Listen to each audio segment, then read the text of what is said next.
রাত ৯টা বাজে। আমি রাজ নির্জন শহরের গলি দিয়ে একাই হেঁটে চলছি, আর সামনে পা বাড়াতেও খুব ভয় হচ্ছে। ৬ মাস পর আজ জেল থেকে ছাড়া পেলাম আমি। বাসায় যাচ্ছি। জানি না আমার আপন মানুষগুলো আমার সাথে কেমন ব্যবহার করবে, তবে এইটুকুনি জানি অনেক খারাপ ব্যবহারই করবে। ৬ মাস জেলে থাকলাম, কেউ খোঁজ নেয়নি আমার, শুধু চাচা ছাড়া। আর কেই বা নিবার আছে নিজের বউ তিশা ছাড়া। তিশা আমাকে ভুল বুঝেছে, সেটা আমি জানি, তবে এই ভুল হয়তো কোনো দিন আর ভাঙবেও না, কারণ আমার কাছে কোনো প্রমাণ নেই। জেলে থেকে শুনেছি আমি বাবা হতে চলছি, তিশার গর্ভে আমার সন্তান। আর ভেবেছি তিশার আগের মাথায় আমার সন্তানের কোনো ক্ষতি করে বসবে না তো। হয়তো তিশা ওর সন্তানকে আমার সন্তান হিসেবে পরিচয় দিতে দিবে না। কথাগুলো ভাবতে ভাবতে বাসায় এসে গেলাম। দরজার সামনে 10 মিনিট ধরে দাঁড়িয়ে আছি, কলিং বেল বাজানোর সাহস হচ্ছে না। ৭-৫ না ভেবে অবশেষে কলিং বেলটা বাজালাম। চাচিমা, মানে আমার শাশুড়ি মা, দরজা খুলে দিলেন। আমাকে দেখে মুখটা কালো করে চলে গেল। আমি চুপ করে মাথা নিচু করে দাঁড়িয়ে রইলাম, কিছুই বলতে পারছি না। চোখ দিয়ে পানি পড়ছে, খুব বলতে ইচ্ছে করছে। মা, আমি সেদিন কিছুই করিনি, কেউ আমাকে ফাঁসিয়েছিল, আর আমাকে আবিরই ফাঁসিয়েছিল মা, কিন্তু বলতে পারছি না। একটা অজানা বাধা আমাকে আটকাচ্ছে। আরে রাজ, তুই কখন ছাড়া পেলি? উপরে তাকিয়ে দেখলাম চাচা। চাচা আমাকে জড়িয়ে ধরলেন।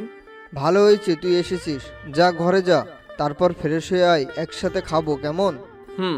আমি অনেকটা ভয় নিয়ে রুমে গেলাম। জানি না তিশা আমার সাথে কেমন করবে। আমি রুমে গিয়ে দেখি তিশা খাটের উপর বসে আনমনে কি যেন ভাবছে। কেমন আছো তিশা? তিশা আমার দিকে তাকিয়ে এতগুলা বকা দিল। তুই আমার রুমে আসছিস কেন?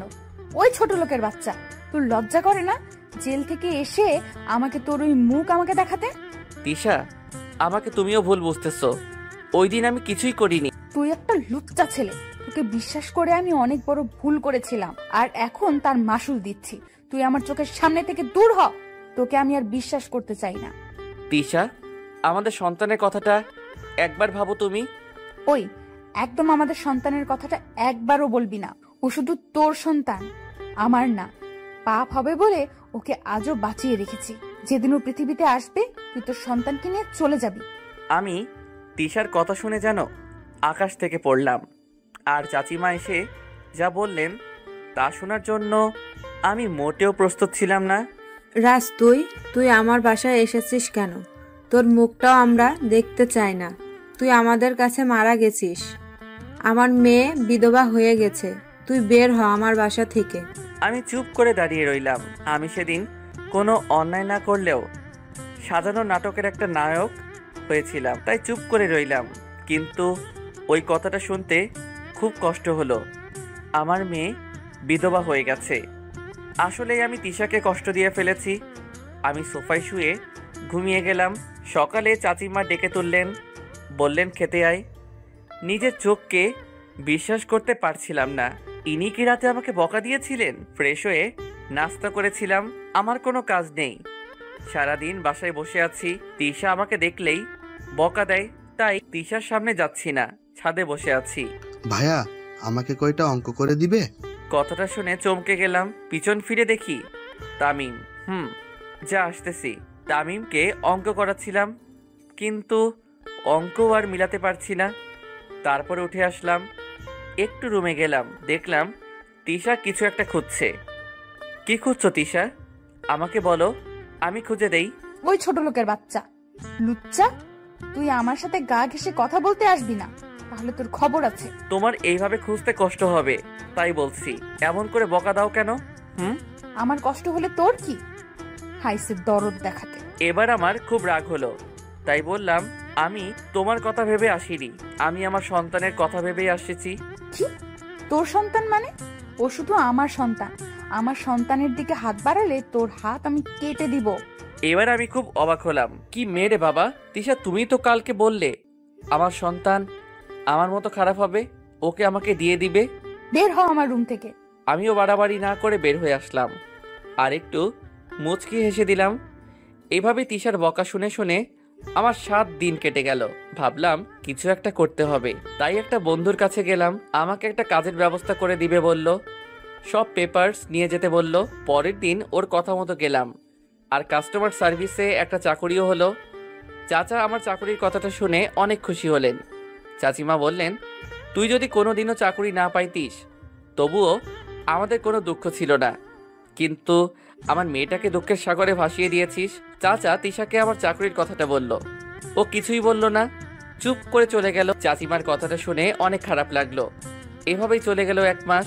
আজকে বেতন হলো, আমার হাতে টাকা, অনেক খুশি আমি। তখনই পুরনো কথা মনে পড়ল। রাজ, সামনের মাসে টিউশনির টাকাটা দিয়ে আমাকে একটা শাড়ি কিনে দিবা? তাই দৌড়ে মার্কেটে গিয়ে একটা নীল শাড়ি কিনলাম তিশার জন্য। তারপর বাসায় আসলাম। তিশা জানালার কাছে বসে আছে। আমি শাড়িটা এগিয়ে দিয়ে তিশাকে বললাম, তিশা, এই নাও তোমার শাড়ি। তিশা আমার দিকে তাকিয়ে একটা মুচকি হাসি দিয়ে শাড়িটা নিল। আমি অনেক খুশি হলাম, ভাবছিলাম, কিন্তু আমার এ হাসি বেশি সময় রইল না। তারপর শাড়িটা আমার মুখের উপর ছুঁড়ে মারল। তিশা, এটা কি করলে তুমি? তুই ভাবলি কি করে ফকিরের বাচ্চা, তোর শাড়ি আমি পরবো? আমি শাড়িটা হাতে নিয়ে রেখে দিলাম। ইচ্ছে করছিল কষে একটা মাইর দেই, কিন্তু চাচা নিষেধ করছে। আমি যেন তিশাকে কিছু না বলি, তাই কিছু বললাম না। সন্ধ্যার সময় চাচা আসলেন। চাচাকে বাকি টাকাগুলো বুঝিয়ে দিলাম, এসে ঘুমিয়ে গেলাম। হঠাৎ সজাগ হয়ে কারো ঘুমড়ানোর আওয়াজ শুনলাম। লাইটটা অন করে দেখি তিশার বেড থেকে আওয়াজটা আসতেছে। আমি তিশাকে ডাক দিলাম, কোনো সাড়া নেই। আমি তিশার কাঁধে ঝাঁকি দিতেই তিশা আমাকে একটা থাপ্পড় বসিয়ে দিল। ওই ছোট লোকের বাচ্চা, তুই আমাকে টাচ করলি কেন? তিশা, তুমি কান্না করছিলে তাই আমি আর কিছু বললাম না। হয়েছে, যা এবার। আমি এসে সোফায় শুয়ে শুয়ে পুরনো কথাগুলো ভাবতে লাগলাম।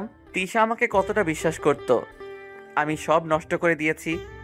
সবাই নিশ্চয়ই ভাবছেন কি এমন খারাপ কাজ করছি, তাই না? তাহলে আসুন ঘুরে আসি পুরনো দিনগুলোতে কি হয়েছিল। বিয়ের পরেও আমি টিউশনি করাতাম। তিশার বেশি চাওয়া ছিল না, শুধু বলতো পেমেন্ট পেলে তিশাকে একটা শাড়ি কিনে দেই, আর একদিন যেন ফুচকা কিনে খাওয়াই। বিয়ে করার আগে দেখতাম তিশা রিক্সা করে কলেজ যেত, কিন্তু বিয়ের পর আমার কাছে টাকা থাকতো না বলে দুজনেই হেঁটেই কলেজ যেতাম। চাচা টাকা দিলেও তিশা দিত না। আমি তিশার এমন বিহেভ দেখে অবাক হতাম, কেননা তিশা বিয়ের আগে মাসে চাচার কাছ থেকে অনেক টাকা নিয়ে নিত। সে আজ এত পরিবর্তন হয়েছে। মাঝে মাঝে চাইতাম কোনো কোম্পানিতে জব নিব, কিন্তু তিশা চাইতো আগে স্টাডিটা শেষ করি। ওর নাকি কোনো কষ্ট হয় না, তাই পড়াশোনায় করতাম বেশি। আমি সবাইকে নিয়ে খুব সুখেই ছিলাম, কিন্তু এ সুখ আমার বেশি দিন রইল না। একদিন টিউশনি থেকে বাসায় ফিরে দেখি তিশা কাজিন আবির আসছে। আমি ভিতরে ঢুকতে তিশা বলে উঠল, কি এত লেট করলে কেন? পড়াতে পড়াতে লেট হয়ে গেছে। তারপর তিশা সোফায় বসে থাকা ছেলেটার দিকে ইশারা করে বলল, ও আমার খালাতো ভাই আবির। আর আবিরকে বলল, এ আমার বর রাজ। তিশা আমার একটা হাত ধরে হেসে হেসে বলছিল। আমি আবিরের সাথে অনেক কথাই বললাম। রাতে আবির চলে গেল। পরের দিন তিশা বলল, আমি আজ কলেজে যাব না রাজ, তুমি যাও। কেন, তোমার শরীর খারাপ? আমি তিশার কপালে হাত দিয়ে বললাম। তিশা হেসে দিয়ে বলল, নো মিস্টার রাজ, আমি একদম ঠিক আছি। তাহলে কলেজে যাবে না কেন? আম্মু আব্বু খালামণিদের বাসায় যাবে, আমিও যাব। তিশার কথা শুনে আমি তাকিয়ে রইলাম। তিশা আবারও বলে উঠল, আরে আবিরদের বাসায়। আমি আর কিছু না বলে কলেজে চলে আসলাম। কলেজে ঢুকার পর মনে হলো কেউ আমাকে ডাকছে। আমি পিছন ফিরে তাকিয়ে দেখি আবির দাঁড়িয়ে আছে। প্রথমত, আবির এখানে কেন? আমি যাব না বলে কি নিতে আসছে, নাকি তিশার সাথে দেখা করতে আসছে? প্রশ্নগুলো আমি মনে মনে বললাম। তারপর আবিরের সামনে গেলাম। আপনি এখানে কেন? তোমার সাথে দেখা করতে আসলাম রাজ। আমার সাথে দেখা করতে? কিন্তু কেন? আসো আমার সাথে, কিছু জরুরি কাজ আছে। বলে আবির আমাকে ওর গাড়িতে গিয়ে বসতে বলল। না ভাইয়া, আমার ইম্পর্টেন্ট ক্লাস আছে, অন্যদিন যাব আপনার বাসায়। তাছাড়া তিশা তো যাচ্ছেই। হা হা। আবির আমার কথাগুলো শুনে অট্ট হাসিতে ভেঙে পড়ল। আমি তার হাসির কারণটা ঠিক বুঝতে পারছি না। এমন করে হাসছেন কেন? আর তোর কথা শুনে তুই ভাবলি কি করে তোকে আমার বাসায় নিয়ে যাব? আমার বাসায় একটা সোফায় বসার যোগ্যতা তো তোর নেই। তিশা যে তোকে কেন বিয়ে করলো সেটাই বুঝতে পারছি না। আমিও মুচকি হেসে বললাম, আপনি বুঝবেনও না কেন করেছে। তো আপনার কথা বলা শেষ হলে আমি এখন যাই। আবির আবারও বলে উঠল, তুই তিশার জীবন থেকে সরে দাঁড়া। আমি তিশাকে ভালোবাসি। আবিরের কথাটা শুনে আমি জোরেই হেসে দিলাম। কি ভাই, আমি বউকে ছেড়ে দিব? আপনাকে ডক্টর দেখানো দরকার, আমি যাই। আমি সামনের দিকেই পা বাড়াতেই আবির বলে উঠল, রাজ, তিশা শুধু আমার, তোকে আমি ঠিক সরিয়ে নিব। আমি আবারও হাসি দিয়ে চলে আসলাম। আবিরের কথাটা সেদিন পাত্তা দিলাম না। তিশাকে বলেছিলাম আবিরের সাথে কথা না বলতে। মেয়েটা অনায়াসে বলে দিল, ঠিক আছে আর বলবো না। তার 1 মাস পর আমি কলেজে গাছের নিচে বসে বই পড়ছি। তিশা মাঠে বাকি বন্ধুদের সাথে গল্প করছে। আমি পুরোপুরি পড়ায় মগ্ন। এমন সময় কারো কথায় উপরে তাকালাম, দেখলাম সাদিয়া আমার সামনে দাঁড়িয়ে আছে। কিছু বললে আমাকে সাদিয়া? আমাকে একটু হেল্প করবে রাজ? কি হেল্প বলো? কোনো নোটস লাগবে? আরে না, নোটস না, অন্যরকম হেল্প। আসলে তুমি তো জানো আমি সোহানকে অনেক ভালোবাসি, কিন্তু ও আমাকে পাত্তাও দেয় না। প্লিজ রাজ, সোহানকে বুঝিয়ে বলো। তুমি বললেও ঠিকই শুনবে। দেখো সাদিয়া, এটা সোহানের পার্সোনাল ম্যাটার। আমি কি করব? প্লিজ রাজ, এমন করে বলো না, একটু দেখো। আরে কান্না করছো কেন? সত্যি বলছি, সোহান আমার ভালোবাসা মেনে না নিলে মরে যাব। সত্যি বলছি, আমি কিছু একটা করে ফেলবো। আচ্ছা, আমি সোহানকে বলবো। তাহলে এখনই চলো রাজ। সোহান কোথায় আছে আমি জানি, আর ও এখন একা আছে। প্লিজ রাজ, এইটুকুনি হেল্প করো। কি করব আমি বুঝতে পারছিলাম না। মেয়েটা কান্না করছে তাই যেতে রাজি হলাম, কিন্তু রাজি হওয়াটা আমার জীবনের কাল হয়ে দাঁড়ালো। চলো তাহলে সাদিয়া। আমি বইটা ব্যাগে রেখে সাদিয়ার পিছু চললাম। আর যাওয়ার আগে তিশাকে ইশারা দিলাম, আমার একটু কাজ আছে। সাদিয়া যাচ্ছে, আমি তার পিছু পিছু যাচ্ছি। কলেজের ক্লাস হওয়া সবগুলো রুমই অতিক্রম করে ফেলছি। পুরনো বিল্ডিংটার কাছাকাছি এসে গেছি। আমার কেমন জানি সন্দেহ হতে লাগলো। আমি সাদিয়াকে বললাম, আর কত যাবে? আর সোহান কোথায়? এই তো আর একটু।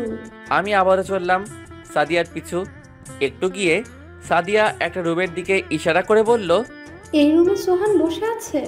আমার কেমন জানি লাগছিল। সোহান এখানে কি করছে? আমি কি ভিতরে যাব? জায়গাটা নির্জন। কি করি এখন? কিন্তু সাদিয়ার দিকে তাকিয়ে দেখলাম মেয়েটা আমার দিকে তাকিয়ে আছে।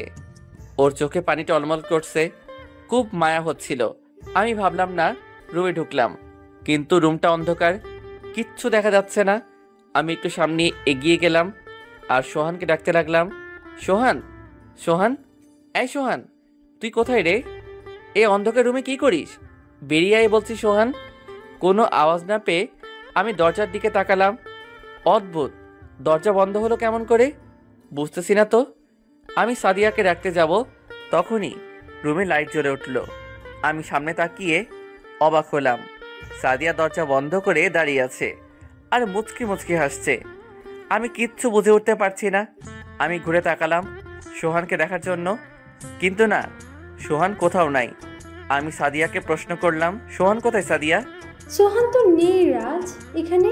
সোহান এখানে নেই মানে? আর তুমি দরজা বন্ধ করলে কেন? আবিরকে চিনো? আবির আমাকে পাঠিয়েছে, তোমাকে মিথ্যে বলে এখানে নিয়ে আসলাম। এখন দেখো কি করি। বলেই সাদিয়া চেঁচাতে চেঁচাতে লাগলো, বাঁচাও কেউ, রাজ আমার ক্ষতি করো না, ইত্যাদি ইত্যাদি বলে। আমি সাদিয়ার এমন বিহেভে স্তব্ধ হয়ে গেলাম। তখনই আমার মনে তিশা তো মাঠে বসে আছে, আর মাঠ থেকে এই চিৎকার শোনা যাবে। আমি তাড়াতাড়ি করে বের হতে গেলাম, কিন্তু সামনে সাদিয়া দাঁড়িয়ে চেঁচাচ্ছে। কেমন করে বের হব আমি? আমি যখনই সাদিয়াকে সরিয়ে বের হতে গেলাম, তখনই সাদিয়া আমাকে ধাক্কা দিয়ে ফেলে দিল। আমি একটা সিটের কর্নারে গিয়ে পড়লাম। আমার ব্যাগটা একটু দূরে গিয়ে পড়ল। আমি তাড়াতাড়ি ওঠার চেষ্টা করলাম, কিন্তু আমার পা কিছু একটার সাথে আটকে গেছে। অনেক চেষ্টা করেও বের করতে পারছি না। তখনই আমার নজর পড়ল আমার হাতে টপ টপ করে ফোঁটা ফোঁটা রক্ত পড়ছে। আমি কপালে হাত দিলাম। হ্যাঁ, আমার কপালটা একটু কেটে গেছে। আমি অনেক কষ্ট করে যখনই পাটা বের করে কোনো রকম উঠে দাঁড়ালাম, ততক্ষণে সবাই এসে গেছে। সাদিয়া তিশাকে ধরে কান্না করছে আর বলছে, আমি আসতে চাইনি রাজ, জোর করে নিয়ে আসছে। ও বলছে আমাকে কিছু নোটস দিবে, তাই আসছি। কিন্তু জানতাম না রাজ আমার সাথে এমনটা করবে। আমি ওকে বিশ্বাস করেছিলাম। তিশা, আমি রাজকে আঘাত না করলে আজ অনেক বড় ক্ষতি করে ফেলতো। তোকে অনেক ধন্যবাদ তিশা, ঠিক মতো এসে আমাকে বাঁচিয়ে দিলি। সাদিয়া নিজেকে দুটো হাত দিয়ে ঢেকে রাখছে আর কান্না করে। এক এক করে সব মিথ্যা বলে যাচ্ছে। তিশা সাদিয়াকে আমার সামনে এসে দাঁড়ালো। আমার চোখের দিকে তিশা তাকিয়ে আছে, ওর চোখে জল গড়িয়ে পড়ছে। আমি কিছু বলতে যাব, তিশা তখনই আমাকে একটা থাপ্পড় মারলো আর বলল, লজ্জা করে না বউ রেখে অন্য মেয়েকে নির্জন জায়গায় ডেকে এনেছি? এই আমাদের ভালোবাসার মূল্য তোর কাছে? এই প্রতিদান আমার ভালোবাসার? কি দোষ ছিল আমার? কিসের কমতি ছিল? আমি তোকে কখনো দূরে সরিয়ে দিতাম? আমার ভাবতেও ঘৃণা হচ্ছে তুই আমার স্বামী। তুই একটা খারাপ লোক। ভুল করেছিলাম আমি তোকে ভালোবেসে, তার চেয়ে বড় ভুল করেছিলাম তোকে বিয়ে করে। তিশা, আমি কিছু করিনি, আমাকে কেউ ফাঁসিয়েছে, বিশ্বাস করো। বিশ্বাস করব? আবারও? নিজের চোখের সামনে এত কিছু দেখেও কেমন করে করব? বিশ্বাস আমার শেষ হয়ে গেছে। আমাকে একটাবার বিশ্বাস করো, আমার কথাটা একবার শোনো, আমি কিছু করিনি। বাহ বাহ, কি অভিনেতা! তাহলে এই ওড়নাটা এখানে আসলো কেমন করে? আমার কাছে পড়ে থাকা সাদিয়ার ওড়নার দিকে ইশারা করে বলল, তোর কপাল ফেটে রক্ত বের হলো কেমন করে? এই সব কিছু মিথ্যে। তিশা, আমি কিছু করিনি, কেন বুঝতে পারছো না? আমি আর বুঝতে চাই না, তোর এই মুখ আমি আর দেখতে চাই না। বলেই সাদিয়ার ওড়নাটা নিয়ে তিশা চলে গেল। একটু পর পুলিশ এসে আমাকে ধরে নিয়ে গেল। আমার আর বুঝতে বাকি রইল না, সব ছিল আবিরের সাজানো নাটক। আমাকে ফাঁসিয়ে দিল। আবির ঠিক আজ আমাকে তিশার থেকে সরিয়ে দিল। আমাকে শুধু চাচা ছাড়া আর কেউ বিশ্বাস করতে পারলো না।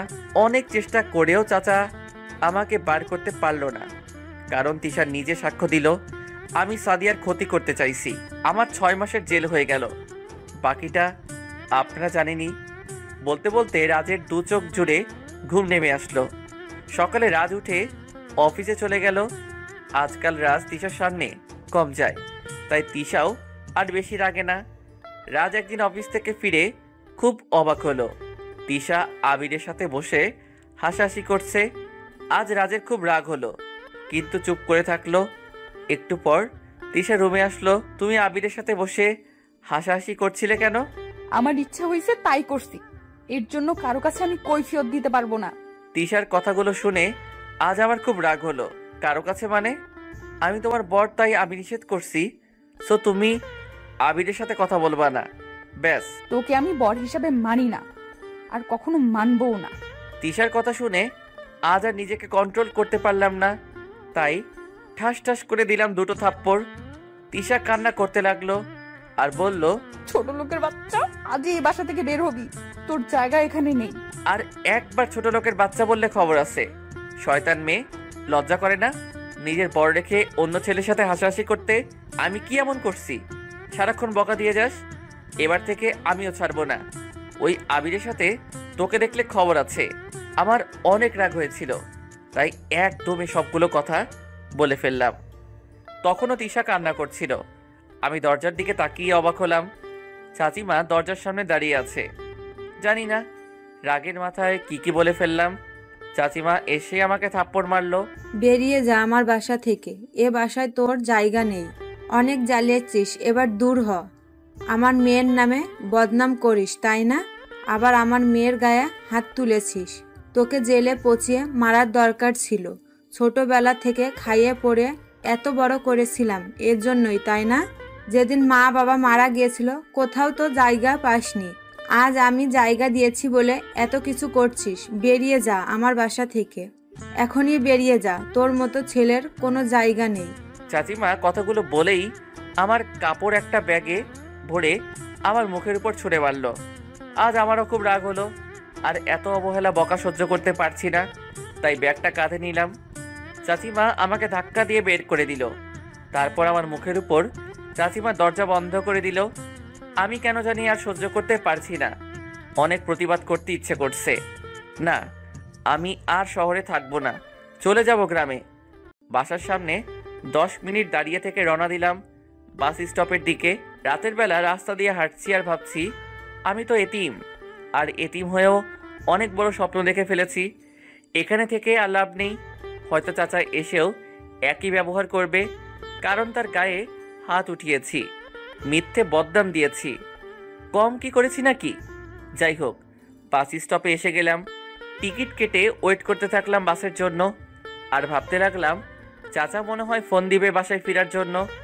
কিন্তু তাও ভুল হলো, আমার বাস এসে গেল। যাত্রা শুরু করলাম গ্রামে। রাতে তিশার বাবা এসে সব কিছু শুনে কিছুই বললেন না। তখনও তিশার মা অনর্গল বকে যাচ্ছে রাজকে। তিশার বাবা ছাদে গিয়ে দেখল তিশা মন মরা হয়ে দাঁড়িয়ে আছে। উনি তিশার পাশে দাঁড়ালো আর রাজকে ফোন দিল। ততক্ষণে রাজ ফোন বন্ধ করে দিয়েছে, ফোনটা সুইচ অফ দেখাচ্ছে। তিশা যেন মন মরা হয়ে কি ভাবছে, যা তিশার বাবা ঠিক বুঝতে পারছে। ওর বাবার ডাকে তিশা বাস্তবে ফিরল। তিশা, তোকে কিছু কথা বলতে চাই। বলো বাবা, কি কথা? তুই রাজকে ভুল বুঝেছিস মা, ও নির্দোষ, কিছু করেনি। বাবা, তুমি কাকে নির্দোষ বলছো বলো তো? ওই দিন সাদিয়ার সাথে যা কিছু হয়েছে সব সাজানো নাটক ছিল। আবিরের কথাই সাদিয়া রাজকে ফাঁসিয়েছে, তোর কাছ থেকে রাজকে দূরে সরিয়ে দিয়েছে। কিন্তু কেন? আবির এমন কেন করবে? কারণ আবির তোকে ভালোবাসে। তুমি সব জানলে কেমন করে? রাজ বলেছে তুই খুব কষ্ট দিয়ে ফেললি রাজকে। ছেলেটার কেউ নেই রে মা, তুই ছাড়া। কোথায় গেল এখন কে জানে, ফোনটাও অফ দেখাচ্ছে। বলেই তিশার বাবা চলে গেল। কথাগুলো শুনে তিশার চোখ দিয়ে পানি পড়ছে। কথা বলার ভাষা হারিয়ে ফেলেছে তিশা। কি বলবে, কত খারাপ করেছে রাজের সাথে। তিশা দৌড়ে রুমে গেল আর রাজকে কল দিল। এবার রাজের ফোনে রিং হচ্ছে। তিশা একটু হেসে দিল, মনে মনে ভাবতে লাগলো রাজ কোথাও যায়নি। পর মুহূর্তে তিশার মুখটা মলিন হয়ে গেল, কারণ রাজ ফোন কেটে দিল। তিশা আবারও ফোন দিল, এখন ফোন সুইচ অফ দেখাচ্ছে। সারা রাত তিশা ট্রাই করে গেল, কিন্তু রাজের ফোন বারবার অফ দেখাচ্ছে। তিশা বুঝতে পারল রাজ আজ অনেক বেশি কষ্ট পেয়েছে। কিন্তু আবির এসব করেছে জানতে পারলে রাজের সাথে তিশা কখনো এমনটা করতো না। রাত পেরিয়ে সকাল হয়ে গেল। রাজের ঘুম ভাঙল একটা লোকের ডাকে। রাজ হুড়মুড়িয়ে উঠল। বাস থেমে অটো করে চলে আসলো গ্রামে। বাড়িতে ঢুকতেই রাজের ছোট চাচিমা বলে উঠল, কি রে রাজ, তুই এত সকাল সকাল আসলি যে? রাজ কিছুই না বলে ছোট চাচাতো ভাই আরমানের রুমের দিকে পা বাড়ালো। পিছন থেকে চাচিমা আবারও বলে উঠল, কি রে, তিশা কোথায়? তিশাকে নিয়ে আসলি না? রাজ এবারও চুপ করে রইল। রুমে ঢুকতেই আরমান যেন চমকে উঠল, আরে রাজ ভাইয়া যে, কখন আসলে? রাজ কোনো উত্তর না দিয়ে ব্যাগ রেখে বিছানায় শুয়ে পড়ল। আরমান পড়ার টেবিল থেকে উঠে এসে বলল, ভাইয়া তিশা আপু আসছে নাকি? রাজ এবার আরমানের দিকে একটু রাগী মুডে তাকালো। আরমান আর কিছু না বলেই চলে গেল। ছোট চাচিমা আর আরমান বুঝতে পারল কিছু একটু তো হয়েছে। আরমান চুপ করে তিশাকে ফোন দিল। হ্যালো তিশা আপু। বলো আরমান। আপু, বাসায় কি কিছু হয়েছে? রাজ ভাইয়া আসলো এখন, কিন্তু কারোর সাথে কথা বলছে না। রাজ গ্রামে গেছে? হ্যাঁ তো, একটু আগে আসলো। আপু, কিছু হয়েছে? অনেক কিছু। কি হয়েছে আপু বলো। তারপর তিশা আরমানকে সবকিছু বলল। আপু চিন্তা করো না, ভাইয়া ঠিক চলে যাবে। আমি আম্মুকে বলি তাহলে, রাখি তাহলে। আরমান ফোন রেখে ওর আম্মুকে সবকিছু বলল। তাহলে রাজকে কিছু বলিস না আরমান, ও চুপ করে থাক। তিশা দৌড়ে গিয়ে ওর বাবাকে বলল, আব্বু, রাজ গ্রামে গেছে। ও গ্রামে চলে গেছে, তাহলে চিন্তা করিস না, চলে আসবে। কিন্তু তিশা কিছুতেই শান্তি পাচ্ছে না। আব্বু চলো গ্রামে গিয়ে রাজকে নিয়ে আসি। আমি অনেক অন্যায় করেছি, প্লিজ আব্বু চলো। দরকার হলে আমি যাব, তুই রেস্ট কর, একদম টেনশন করবি না, তোর শরীরটা ভালো না। বাবার কথা শুনে কিছুটা শান্তি পেলেও মুহূর্তেই মন খারাপ করে ফেললো। কত বকা দিয়েছি রাজকে, নিজের সন্তানকেও বকা দিয়েছি আমি কত নিষ্ঠুর হয়েছি। তিশা ওর পেটে হাত দিয়ে বলল, মাফ করে দিস আব্বুটা, তোর পচা আম্মুটাকে। রাজ একটু ঘুমানোর পর উঠেই চাচিকে বলল, ছোট মা অনেক ক্ষুধা পাইছে, খেতে দাও তো। তুই রুমে গিয়ে বস, আমি নিয়ে আসছি। না ছোট মা, রান্না করেই বসে খাবো। এখানে বসে খাবি? তুই রুমে যা, আমি টেবিলে খাবার দিচ্ছি। এতিমের আবার টেবিলে খাবার? দাও তো। বলেই রাজ নিচে বসে পড়ল। ওর ছোট মা এতিম কথাটা শুনে এক দৃষ্টিতে রাজের দিকে তাকিয়ে আছে। তারপর বলল, তুই এতিম কে বলেছে রাজ? আমরা কি মারা গেছি? খেতে দাও তো। এতিমকে এতিম বলবে না তো কি বলবে?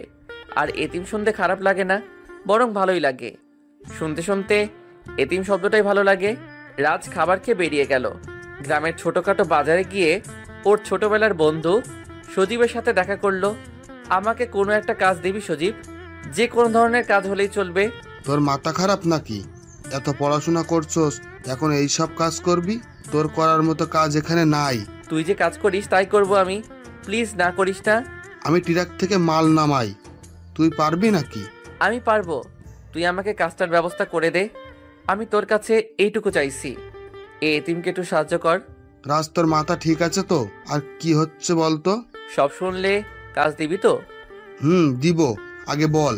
শোন তাহলে। তারপর রাজ সজীবকে সবকিছু বলল। সজীব কি বলবে বুঝতে পারছে না। রাজের জোরাজোরিতে কাজে নিল। রাজ আজ প্রথম অনেক কষ্টের কাজ করছে। সজীব ওকে বারবার না করছে, কিন্তু রাজ আর কারো বোঝা হয়ে থাকতে চায় না। সারাদিন কাজ করে রাজ 500 টাকা পাইল। তা নিয়ে বাড়ির দিকে পা বাড়ালো। রাজের ছোট ভাই সারাদিন রাজকে খুঁজেছে। সন্ধ্যায় বাড়িতে ফিরলে তিনি খুব অবাক হলেন। রাজের গা ভর্তি ময়লা। রাজ, তোর এই অবস্থা কেন? সারাদিন কোথায় ছিলি তুই? আমি কাজে গিয়েছিলাম সজীবের সাথে। এই নাও টাকা। রাজ ওর ছোট মার হাতে টাকাগুলো গুজে দিয়ে গোসল করতে চলে গেল। গোসল করে এসে রাজ শুয়ে আছে। এমন সময় ছোট মা এসে বলল, রাজ, তুই এমন কাজ কেন করতে গেলি? আমরা কি বলেছি তোকে কাজ করতে যেতে? রাজ হাউমাউ করে কেঁদে উঠল। ছোট মা, এই পৃথিবীতে আমার কেউ নেই, খুব এতিম আমি। আর এতিমদেরকে কেউ ভালোবাসতে পারে না। সবাই বুকে তুলে নিলেও আবার অবহেলা করে দূরে সরিয়ে দেয়। জানো ছোট মা, আমি যে এতিম, তিশার যোগ্য নই তা ভুলেই গেছিলাম। আমি স্বপ্নের রাজ্যে হারিয়ে গেছিলাম। জানো, কালকে চাচিমা সব মনে করিয়ে দিয়েছে, ঘাট ধাক্কা দিয়ে বের করে দিয়েছে, টাকা পয়সা খরচ করিয়ে বড় করেছে। ছোট মা, আমি এখানে থাকবো, কিন্তু টাকা রোজগার করে তোমাদেরকে দিব। আর যদি বাধা দাও তো আমি এখান থেকেও অনেক দূরে চলে যাব। প্লিজ ছোট মা, এই এতিমটাকে দূরে সরিয়ে দিও না। রাজ আস্তে আস্তে ওর ছোট মার কোলে মাথা রেখে কান্না করতে করতে ঘুমিয়ে গেল। তিশাও আজ ভালো নেই, ঠিক মতো খাওয়া করে না, আস্তে আস্তে অসুস্থ হয়ে যাচ্ছে। এটা দেখে তিশার বাবা ছুটে চললেন গ্রামে। তিশা রাতে রাজের ছবিটা দেখছে আর কান্না করছে। রাজ, তুমি আমাকে অনেক ঘৃণা করো তাই না? করবেই তো। একজন স্ত্রী হয়ে আমি তোমাকে ভালোবাসতে পারিনি, খালি অবহেলা করেছি। সব সময় ছোট লোকের বাচ্চা বলে ডেকেছি। আমি তোমার কাছে কখনো গিয়ে দাঁড়াতে পারবো না। কোন মুখ নিয়ে দাঁড়াবো বলো? আমি যে অনেক অন্যায় করেছি। আমি তোমাকে অনেক দূর থেকেই ভালোবাসবো। তোমাকে ফিরে আসতেই হবে। আমি আর তোমার সন্তানের জন্য হলেও আসতেই হবে। কতদিন ফোন বন্ধ করে রাখবে বলো? আসতেই হবে। পাশ থেকে তিশার মা এসে বলল, তুই এভাবে কান্না করলে চলবে বল? বাচ্চাটার ক্ষতি হবে। এবার তো কিছু খেয়ে নে, তোর বাবা গ্রামে গেছে, রাজ ঠিক চলে আসবে। তিশা ওর মাকে জড়িয়ে ধরে কান্না করে দিল। তিশা সেই বিকেলে একটু ছাদে উঠেছে, তখনই আবির আসলো আর গিয়ে দাঁড়ালো তিশার পাশে। তিশা আবিরকে দেখেই রাগে ফুলতে লাগলো। তুই এখানে এসেছিস কেন শয়তান? তুই আমার সবকিছু শেষ করে দিয়ে এখন কেন আসছিস? তোকে মেরে ফেললেও আমার প্রতিশোধ নেওয়া শেষ হবে না। আবির তিশার কথা শুনে হাসতে লাগলো। তিশা আবিরের হাসি শুনে অবাক হলো। সে সুযোগ আর হবে তিশা বেবি? আগে তোমার পেটের বাচ্চাটাকে শেষ করব, তারপর ওই রাজকে। কথা হলো আমি তোমাকে চাই। এটা তো দুঃস্বপ্ন, কখনো পূরণ হবে না। তুই আমার মনের রাজের জন্য একটু একটু ঘৃণা সৃষ্টি করেছিস। বলেই তিশা পাশ থেকে একটা লাঠি নিয়ে যখন আবিরকে আঘাত করতে গেল, আবির তিশাকে ধরে ফেলল। তিশার মুখে একটা রুমাল চেপে ধরল। তিশা মুহূর্তেই ঘুমিয়ে গেল। আবির গাড়িতে করে তিশাকে নিয়ে চলে গেল তার বিশাল বড় বাংলোতে। তিশাকে নিয়ে একটা রুমে রাখা হলো। তিশা যখন চোখ খুলল তখন দেখলো কোন একটা অন্ধকার রুমে আছে। অনেক পানির পিপাসা পেয়েছে। একটু পরে দরজা খুলে কেউ ভিতরে প্রবেশ করলো। তিশা স্পষ্ট দেখতে পেল এটা আবির। হাই তিশা বেবি, কেমন আছো তুমি? আবির, আবির আমাকে কিছু খেতে দাও, আমাকে কিছু খেতে দাও, আমার বাবুটা অনেক ছটফট করছে, আবির প্লিজ।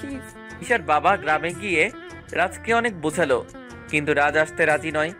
রাজের কান্না সহ্য করতে না পেরে তিশার বাবা ফিরে চলল। পিছন থেকে রাজ বলে উঠল, চাচা একটা কথা ছিল। বল, কি কথা? আমার সন্তানকে দেখে রেখো। আমি কোনোদিন তিশার সামনে গিয়ে দাঁড়াবো না। তুমি তিশাকে দেখে রেখো। তিশার বাবা আর কিছু বলতে পারলো না। বলবে বা কি করে? তিশা তো রাজকে কম কষ্ট দেয়নি, তবুও বলে গেল। তিশা অনেক কান্না করে, পারলে চলে আসিস। তিশা এভাবে ডিপ্রেশনে থাকলে তোদের সন্তানেরই ক্ষতি হবে। রাগ আর অভিমান কমলে চলে আসিস। তোর জন্য আমার বাড়ির দরজা সবসময় খোলা থাকবে। যখনই তিশার বাবা চলে আসবে তখনই তার ফোনটা বেজে উঠল। রিসিভ করতেই ওই পাশ থেকে তিশার মা কান্না করতে করতে বলল, তিশাকে কোথাও খুঁজে পাওয়া যাচ্ছে না। বাসায় তো ছিল, এখন নেই। পুরো বাসা খুঁজেছি, কোথাও নেই। তিশার বাবা আর কথা না বাড়িয়ে তাড়াতাড়ি বেরিয়ে আসলেন। রাজ রাতে শুয়ে শুয়ে ভাবতে লাগলো, তিশার কিছু হলো না তো? রাজ ওর ফোনটা অন করলো, সাথে সাথে অনেকগুলো এসএমএস আসলো। রাজ এসএমএস গুলো পড়ে কান্না করে দিল। প্রতিটা এসএমএস পাঠিয়েছে তিশা। রাজের কেমন জানি খারাপ লাগছে, তাই এসএমএস গুলো না পড়েই ফোনটা রেখে দিয়ে ঘুমিয়ে গেল। রাতে তিশা খিদের জ্বালায় ছটফট করছে। আবির রুমে ঢুকে তিশার হাতে খাবার দিলেই তিশা খেয়ে নিল। আবির আমাকে ছেড়ে দাও প্লিজ। সেটা কি করে হয় তিশা বেবি? আমি যে তোমাকে অনেক ভালোবাসি। আমি তোমাকে বিয়ে করবো ডার্লিং। শয়তান, তুই জানোস না বিবাহিত, আমি অন্তঃসত্ত্বা, তারপর কেন এমন করছিস? কালকের মধ্যে তোমার এই সন্তান পৃথিবীতে আসবে, বাট মৃত। আর এই অগ্রিম খবর সবার আগে জানবে তোমার বর রাজকে। বলেই আবির তিশাকে একটা থাপ্পড় মারল আর বলল, তোর অবস্থা এমন করব যা দেখে তোর বাবা চিন্তা করতে পারবে না আবির কতটা খারাপ। তোর বাবা আমার সাথে অনেক বড় প্রতারণা করেছে, তার মাসুল এখনই তুই দিবি। বলেই আবির চলে আসলো।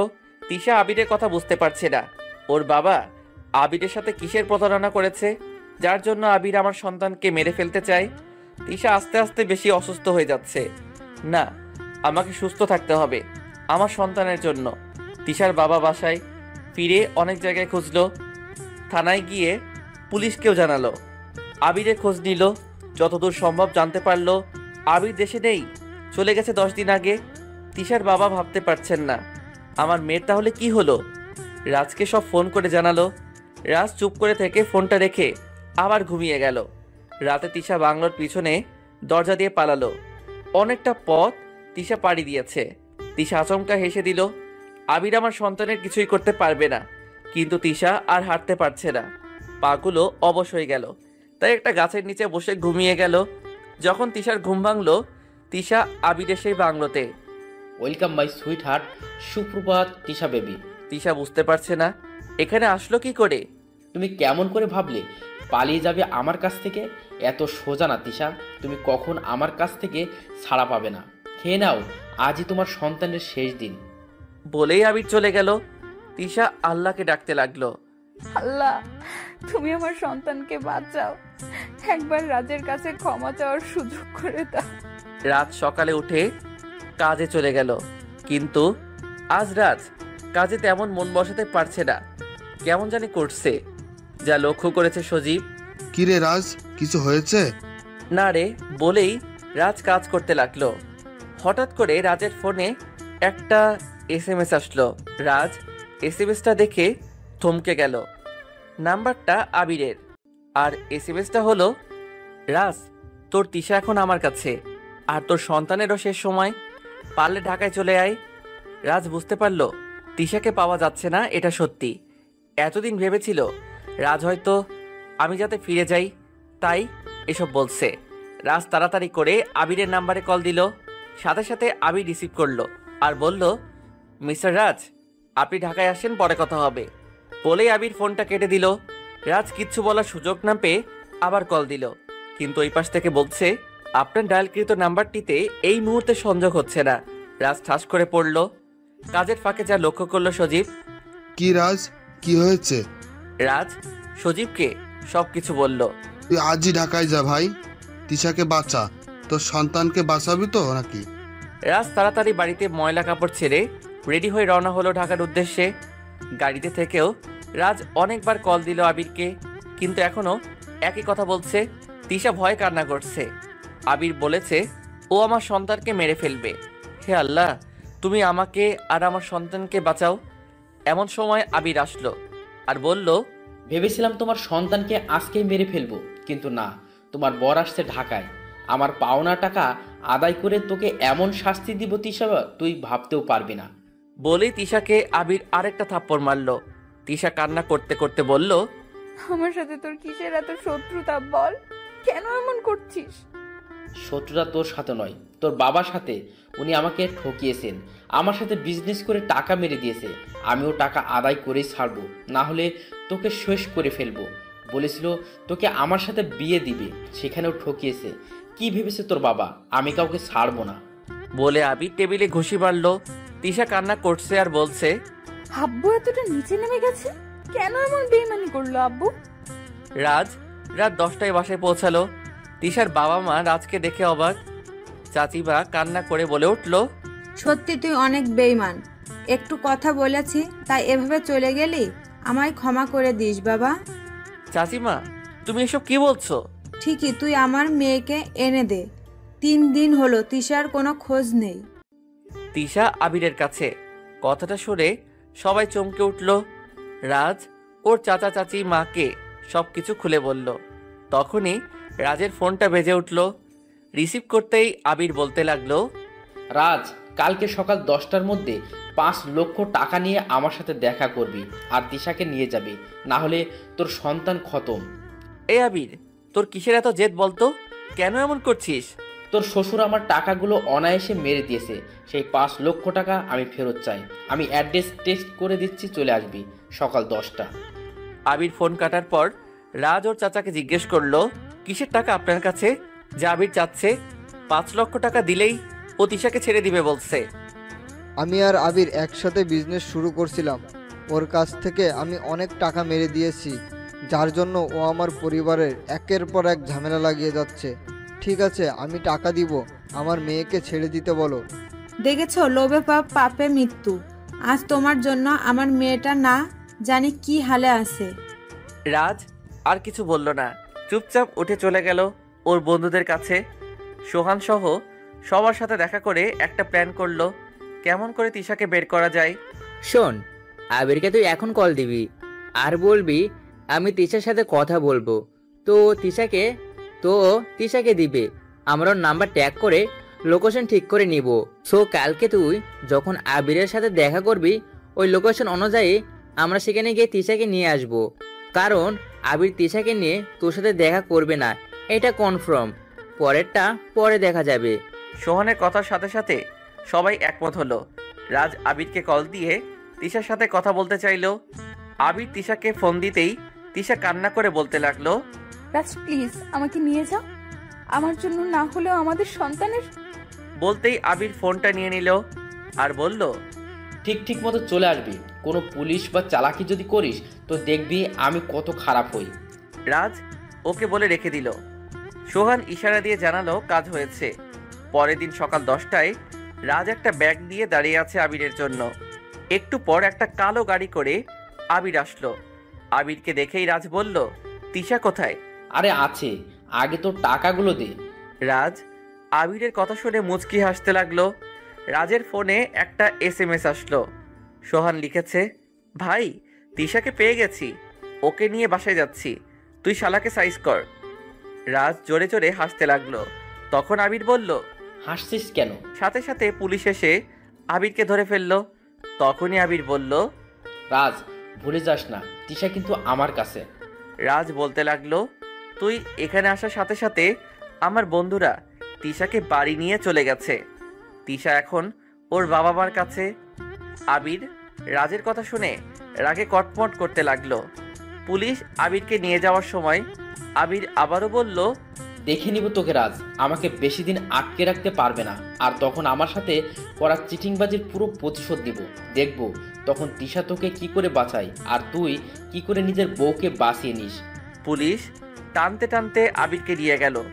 রাজ আবিরের কথাগুলো শুনে মুচকি হাসছিল আর বলল, আরে জানা বাবা, যখন সময় আসবে তখন দেখা যাবে। তখনই রাজের বন্ধুরা আসলো আর বলল, দোষ, তিশা ভাবি একদম ঠিক আছে, তুই কোনো চিন্তাই করিস না তো। কিন্তু দোষ, আমাদের একটা আবদার তোকে রাখতেই হবে। কি আবদার বল? আমি অবশ্যই রাখার জন্য চেষ্টা করব। তোরা আমাকে হেল্প করলি। বেশি কিছু না দোষ, শুধু আমাদেরকে তোর বাড়িতে একদিন খাওয়াতে হবে, তাও আবার তিশা ভাবির হাতের রান্না, তাহলেই হবে। ওই শালা, তুই খালি খাই খাই করিস কেন? আরে বুঝতে পারছিস না, এতে দুটো উপকার হবে। কি উপকার হবে শুনি? তিশা ভাবি তো তোর সাথে রাগ করে আছে, আমাদেরকে দাওয়াত করে খাওয়ালে দুজনের মান অভিমানটাও কমবে। এই তোর বুদ্ধি আছে বটে, মানতে হবে। ওকে একদিন আমার বাড়িতে দাওয়াত দিব। রাজ আর তার সব বন্ধুরা মিলে হাসাহাসি করছিল। ঠিক তখনই রাজের ফোনটা বেজে উঠল। রাজ ফোনটা হাতে নিয়ে দেখে চাচার ফোন। রিসিভ করা মাত্রই ওই পাশ থেকে চাচা বলে উঠল, রাজ তুই কোথায়? তাড়াতাড়ি হাসপাতালে চলে আয়, আমরা তিশাকে নিয়ে হাসপাতালে আসছি। চাচা, তিশা ঠিক আছে তো? আগে তো আসবি। চাচা আসতেছি। রাজ ওর বন্ধুদের নিয়ে তাড়াতাড়ি হাসপাতালে গেল। তিশার বাবা মা ওটির সামনে ওয়েট করছে। চাচা, তিশা ঠিক আছে তো? তখনই ভিতর থেকে নার্স বেরিয়ে আসলো। মিস্টার রাজ, আপনার জন্য গুড নিউজ আছে, আপনার মেয়ে হয়েছে। রাজের মুখে মুচকি হাসি ফুটে উঠল। রাজের বন্ধুরা বলল, তোকে তো আজকে ডাবল মিষ্টি খাওয়াতেই হবে, তা না হলে তোকে আর ছাড়ছি না। রাজ ভিতরে গিয়ে দেখলো তিশা শুয়ে আছে। রাজ যখনই ওর মেয়েটিকে তুলে কোলে নিবে তখনই তিশা বলে উঠল, ওই, তুই আমার মেয়েকে কোলে নিবি না, ও শুধু আমার মেয়ে আর কারো নয়। তিশার কথাটা শুনে সবার মুখের হাসি যেন 1 মিনিটে দূর হয়ে গেল। কি বলছিস মা? তোর মেয়ের বাবা রাজ? সব কিছু তো আবিরের জন্যই হয়েছে, তারপরও রাজকে অপমান করছিস কেন? মা, তুমি এখানে কথা বলবা না। যা কিছু করার আমি করব। রাজ আমাদের বাড়িতে আর থাকতে পারবে না, ও গ্রামের বাড়ি চলে যাবে। সাথে সাথে আমিও যাব আর আমার মেয়েও। তিশা কি বলছে ঠিক কেউ বুঝে উঠতে পারছে না। রাজও আহাম্মক হয়ে দাঁড়িয়ে আছে। তিশা সবার মুখের দিকে তাকিয়ে হাসছে। সবাই ভয় পেয়ে গেল, তাই না? তখন সবাই বুঝতে পারলো তিশা সবার সাথে মজা করছে। রাজ আর তিশার মেয়েকে একে একে সবাই কোলে নিল। 3 দিন পর তিশাকে বাড়ি নিয়ে গেল। অনুষ্ঠান করে তিশা আর রাজের মেয়ের নাম রাখা হলো রোজা। ওই দিন রাজের সব বন্ধুদেরকে দাওয়াত করে খাওয়ানো হলো। একদিন তিশার কথা শুনে রাজ খুব অবাক হলো। রাতে তিশা রাজের পায়ে পড়ে বলল, তুমি আমাকে ক্ষমা করে দাও রাজ, আমি তোমাকে অনেক অপমান করেছি। রাজ তিশাকে তুলে বলল, আমার কিছুই মনে নেই। তিশা রাজকে জড়িয়ে ধরে কান্না করে দিল। রাজ আবারও তার অফিসে জয়েন করলো। রাজ, তোমাকে একটা কথা বলি। বলো তিশা, কি বলবে? সেদিন সাদিয়া কি বলে তোমাকে ডেকে নিয়ে গেছিল? রাজ অনেকটা সময় তিশার দিকে তাকিয়ে থেকে বলল, সোহানের কথা বলে। ঠিক আছে, তুমি অফিস যাও।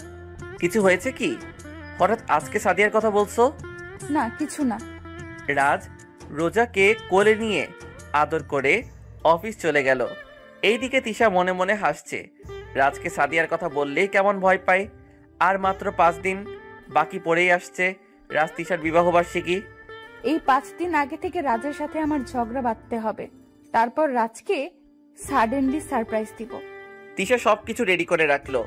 রাজ বিকেলে বাসায় ফিরল। রাজ আজ তিশার ব্যবহার দেখে খুব অবাক হলো। হঠাৎ তিশা এমন করছে কেন?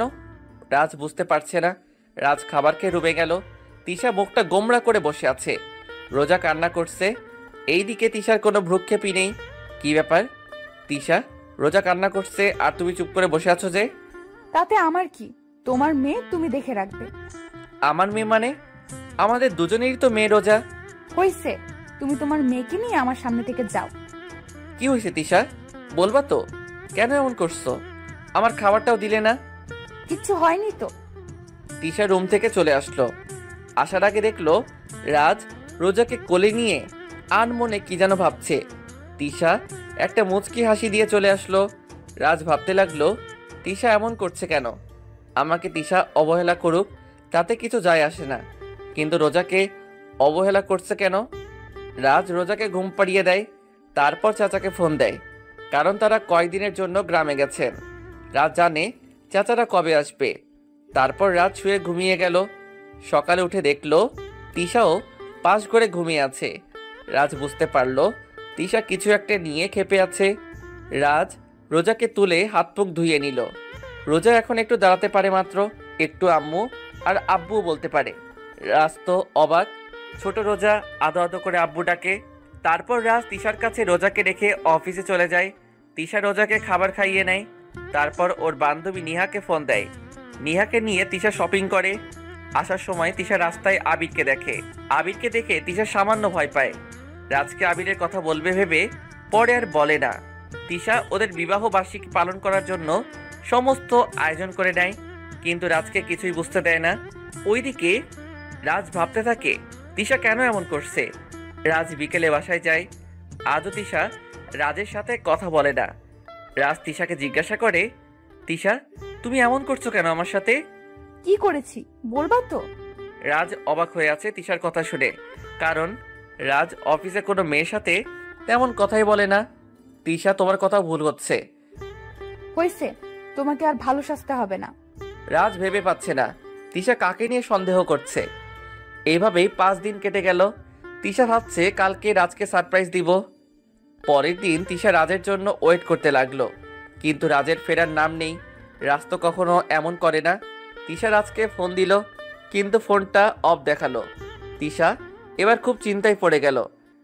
রাজ কি রাগ করলো নাকি? তিশা একের পর এক ফোন দিতেই থাকলো। তখনই কলিং বেলের আওয়াজ হলো। তিশা মুখেই আনমনে হাসি ফুটে উঠল। তিশা তাড়াতাড়ি করে দরজা খুলে দেখলো ওর বাবা মা আসছে। তিশার মুখটা ক্ষণিকের জন্য মলিন হয়ে গেল। তিশার বাবা মা রোজাকে নিয়ে কথাবার্তা বলতে লাগলো। এমন সময় তিশার ফোনটা বেজে উঠল। তিশা এবারও অনেক আগ্রহ নিয়ে ফোনটা দেখে আবারও নিরাশ হয়ে গেল, কারণ আননোন নাম্বার দেখে। অবশেষে তিশা ফোনটা রিসিভ করলো। Hi Tisha baby, how are you? তিশার আর বুঝতে বাকি রইল না কে কথা বলছে। ওই শয়তান, তুই আমাকে ফোন দিয়েছিস কেন? কুল বেবি কুল, তোমার প্রাণের স্বামী রাজ এখন আমার কাছে, পারলে তুমি এসে নিয়ে যাও। আমি ঠিকানাটা টেক্সট করে দিচ্ছি। আর হ্যাঁ, পুলিশকে ফোন দিয়ে ভুল করবেন না কিন্তু। তিশা কিছু বলার আগেই আবির ফোন কেটে দিল। সাথে সাথে একটা SMS আসলো, তাতেই ঠিকানা দেওয়া আছে। তিশার ওর বাবা মাকে সবটা বলল। তারপর রোজাকে ওর মায়ের কাছে রেখে রেডি হয়ে চলে গেল রাজকে বাঁচাতে।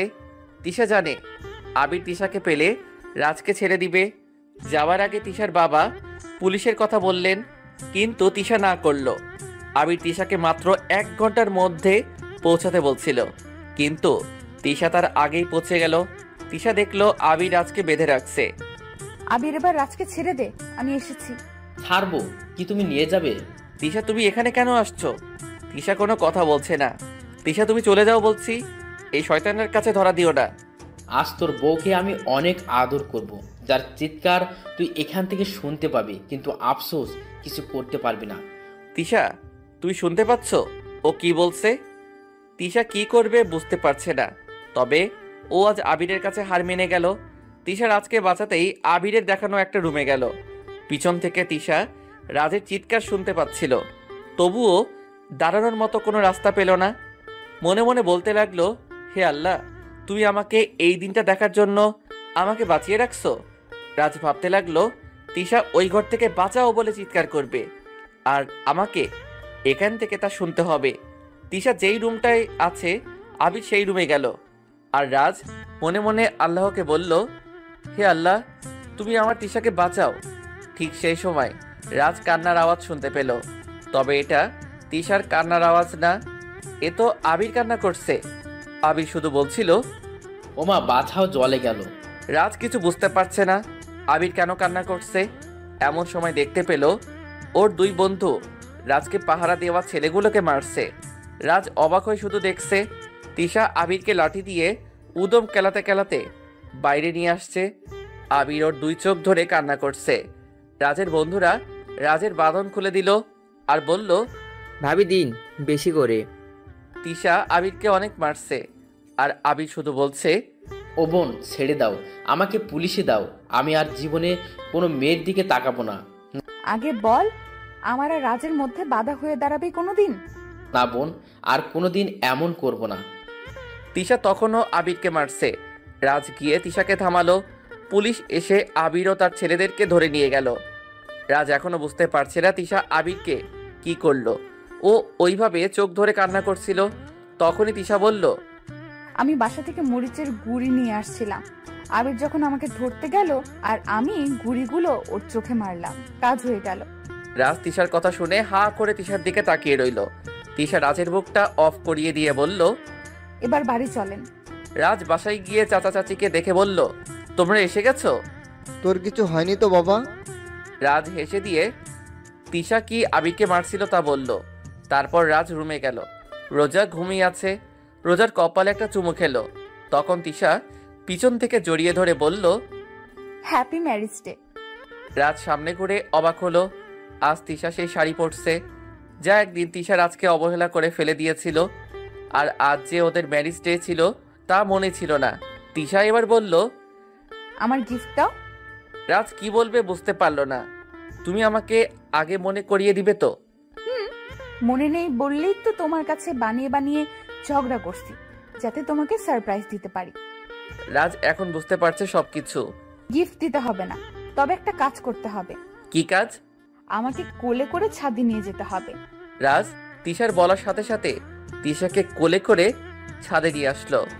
তিশা রাজের কোল থেকে নেমে রূপালী চাঁদ দেখতে লাগলো। কিন্তু রাজ কোথাও গেল। এমন সময় তিশা দেখলো রাজ তিশার সামনে হাঁটু গেড়ে দিয়ে বসে আছে, হাতে সামান্য একটা কাগজি ফুল। Tisha, I love you. আমি সারাটা জীবন তোমার পাশে থাকতে চাই। বলো, আর কখনো আমাকে অবহেলা করবে না? তিশার রাজের কাছ থেকে ফুল নিয়ে বলল, অবহেলা একটু বেশিই করতে হবে, না হলে ভালোবাসা কমে যাবে তো। আচ্ছা করিও। পাগলটা আমার। ওকে তাহলে পাগলিটা আমার। এভাবেই রাজ তিশা ওদের ভালোবাসার মাঝে বেঁচে থাকুক। গল্পটি কেমন হলো জানি না, ভুল হলে ক্ষমার দৃষ্টিতে দেখবেন। নতুন নতুন ভালোবাসার গল্প পেতে অবশ্যই আমাদের অনন্যা স্টোরি চ্যানেলটি সাবস্ক্রাইব করবেন। আমাদের সাথে থাকার জন্য ধন্যবাদ। আজ সকালে ঘুম থেকে উঠে দেখি নিধি আমার বুকের উপর শুয়ে আছে, একদম লেপ্টে। একটু অবাক হলাম, কারণ নিধি আমার চাচাতো বোন। প্রায় সময় সে এসে শুয়ে থাকে আমার খাটের অন্য পাশে, কিন্তু আজ নিধির পুরো শরীর আমার উপর। আমি আস্তে করে যখন নিধিকে সরাতে যাব তখন সে আমার সামনে তার মোবাইলটা ধরে, আর তাতে স্পষ্ট দেখা যায় আমি সিগারেটের ধোঁয়া ছাড়ছি। আমার আর বুঝতে বাকি রইল না, এখন সে যা করবে আমায় তাতে সায় দিতে হবে, না হলে এই ছবি আম্মু আব্বুর কাছে চলে যাবে আর আমাকে বেদম পিটানি দিবে। কিছুক্ষণ পর নিধি মুচকি হাসি দিয়ে ওপর থেকে উঠে চলে গেল। এখন আপনাদের পরিচয় দেবার পালা। আমি ইমরান, আর যে আমার বুকে শুয়ে রইল সে হচ্ছে আমার চাচাতো বোন নিধি। আমার আব্বু আর নিধির আব্বু দুই ভাই, আর তারা একটা বিল্ডিং বানিয়েছে। উপরতলায় থাকে নিধিরা আর নিচতলায় থাকি আমরা। নিধি হচ্ছে ছোট চাচার একমাত্র সন্তান, আর আমিও আমার বাবা মার একমাত্র সন্তান। জয়েন্ট ফ্যামিলি হওয়ায় নিধিকে কেউ কিছু বলে না, আর সে সবার চোখের মণি। আর নিধি ইন্টার সেকেন্ড ইয়ারে আর আমি অনার্স ফার্স্ট ইয়ারে। সবই তো বললাম, এবার গল্পে আসি। যখন থেকে নিধি আমাকে ইতির আমার ক্লাসমেটের সাথে দেখছে তখন থেকে সে আমাকে চোখে রাখে, আর যদি কোনো কথা অমান্য করি তাহলে সে আমারে আব্বু আম্মুর ভয় দেখায়। কিছুক্ষণ পর আবার এসে বলতেছে, আজকে আমাকে ঘুরতে নিয়ে যাবি? পারবো না। তোর পারতে হবে না, এই দেখ তুই যে রাস্তায় মারামারি করিস তার ভিডিও। আমি তো ভিডিও দেখে অবাক। আরে এ তো সেদিন এক বন্ধুকে বাঁচাতে গেছিলাম মারামারির হাত থেকে, তাই তো যারা মারছে তাদেরকে একটু মারতে হলো। আমি আর কিছু না বলে নিধিকে বললাম, কখন যেতে হবে? আমি জানি যতই বলি না কেন আমাকে যাইতেই হবে, তাই অযথা সময় নষ্ট করে লাভ নাই। বিকেলে যাব। আচ্ছা, রেডি থাকিস। থাকবো। আজ শুক্রবার, তাই ঘুমিয়ে পড়লাম। নামাজ পড়ে এসে বিশ্রাম নিতেছি, তখন নিধি এসে বলল, কখন যাবি? আমি রেডি, তুই রেডি হয়ে আয়। আচ্ছা। এই বলে নিধি চলে গেল। কিছুক্ষণ পরে আবার এসে আমার সামনে দাঁড়ালো। তখন আমি মাথা উঁচু করে দাঁড়ালাম আর হা হয়ে গেলাম। নিধি এমনিতেই অনেক সুন্দর, তার উপর আবার হালকা সাজে অপরূপ লাগছে। কতক্ষণ ছিলাম জানি না, হুঁশ ফিরল নিধির চুটকির আওয়াজে। এই যে মিস্টার, যাবেন না? যাব। আমার পরনে হলুদ একটা পাঞ্জাবি আর নিধির গায়ে বোরকা পরা ছিল। আমি আর নিধি যখন বের হব তখনই হঠাৎ আম্মু এসে বলল, বাহ, তোদের দুজনকে তো অনেক সুন্দর লাগছে। আমরা মুচকি হাসি দিয়ে চলে আসলাম। তারপর একটা রিক্সা নিয়ে চলে এলাম পার্কে। তখন নিধি বলে উঠল, আচ্ছা ইমরান, চাচাতো ভাইয়ের সাথে চাচাতো বোনদের বিয়ে হয় জানিস তো? তা তো হয়। আচ্ছা তো বল, প্রেম হয় না? বিয়ে হলে প্রেম হবে না কেন? আমার একটা ক্লাসমেট তার চাচাতো ভাইয়ের সাথে প্রেম করে এবং তাদের এই খবর পরিবার জেনে ফেলেছে। তখন কি করেছে জানিস? না তো, তুই বল। গাধা, তাদের বিয়ে ঠিক করে ফেলেছে।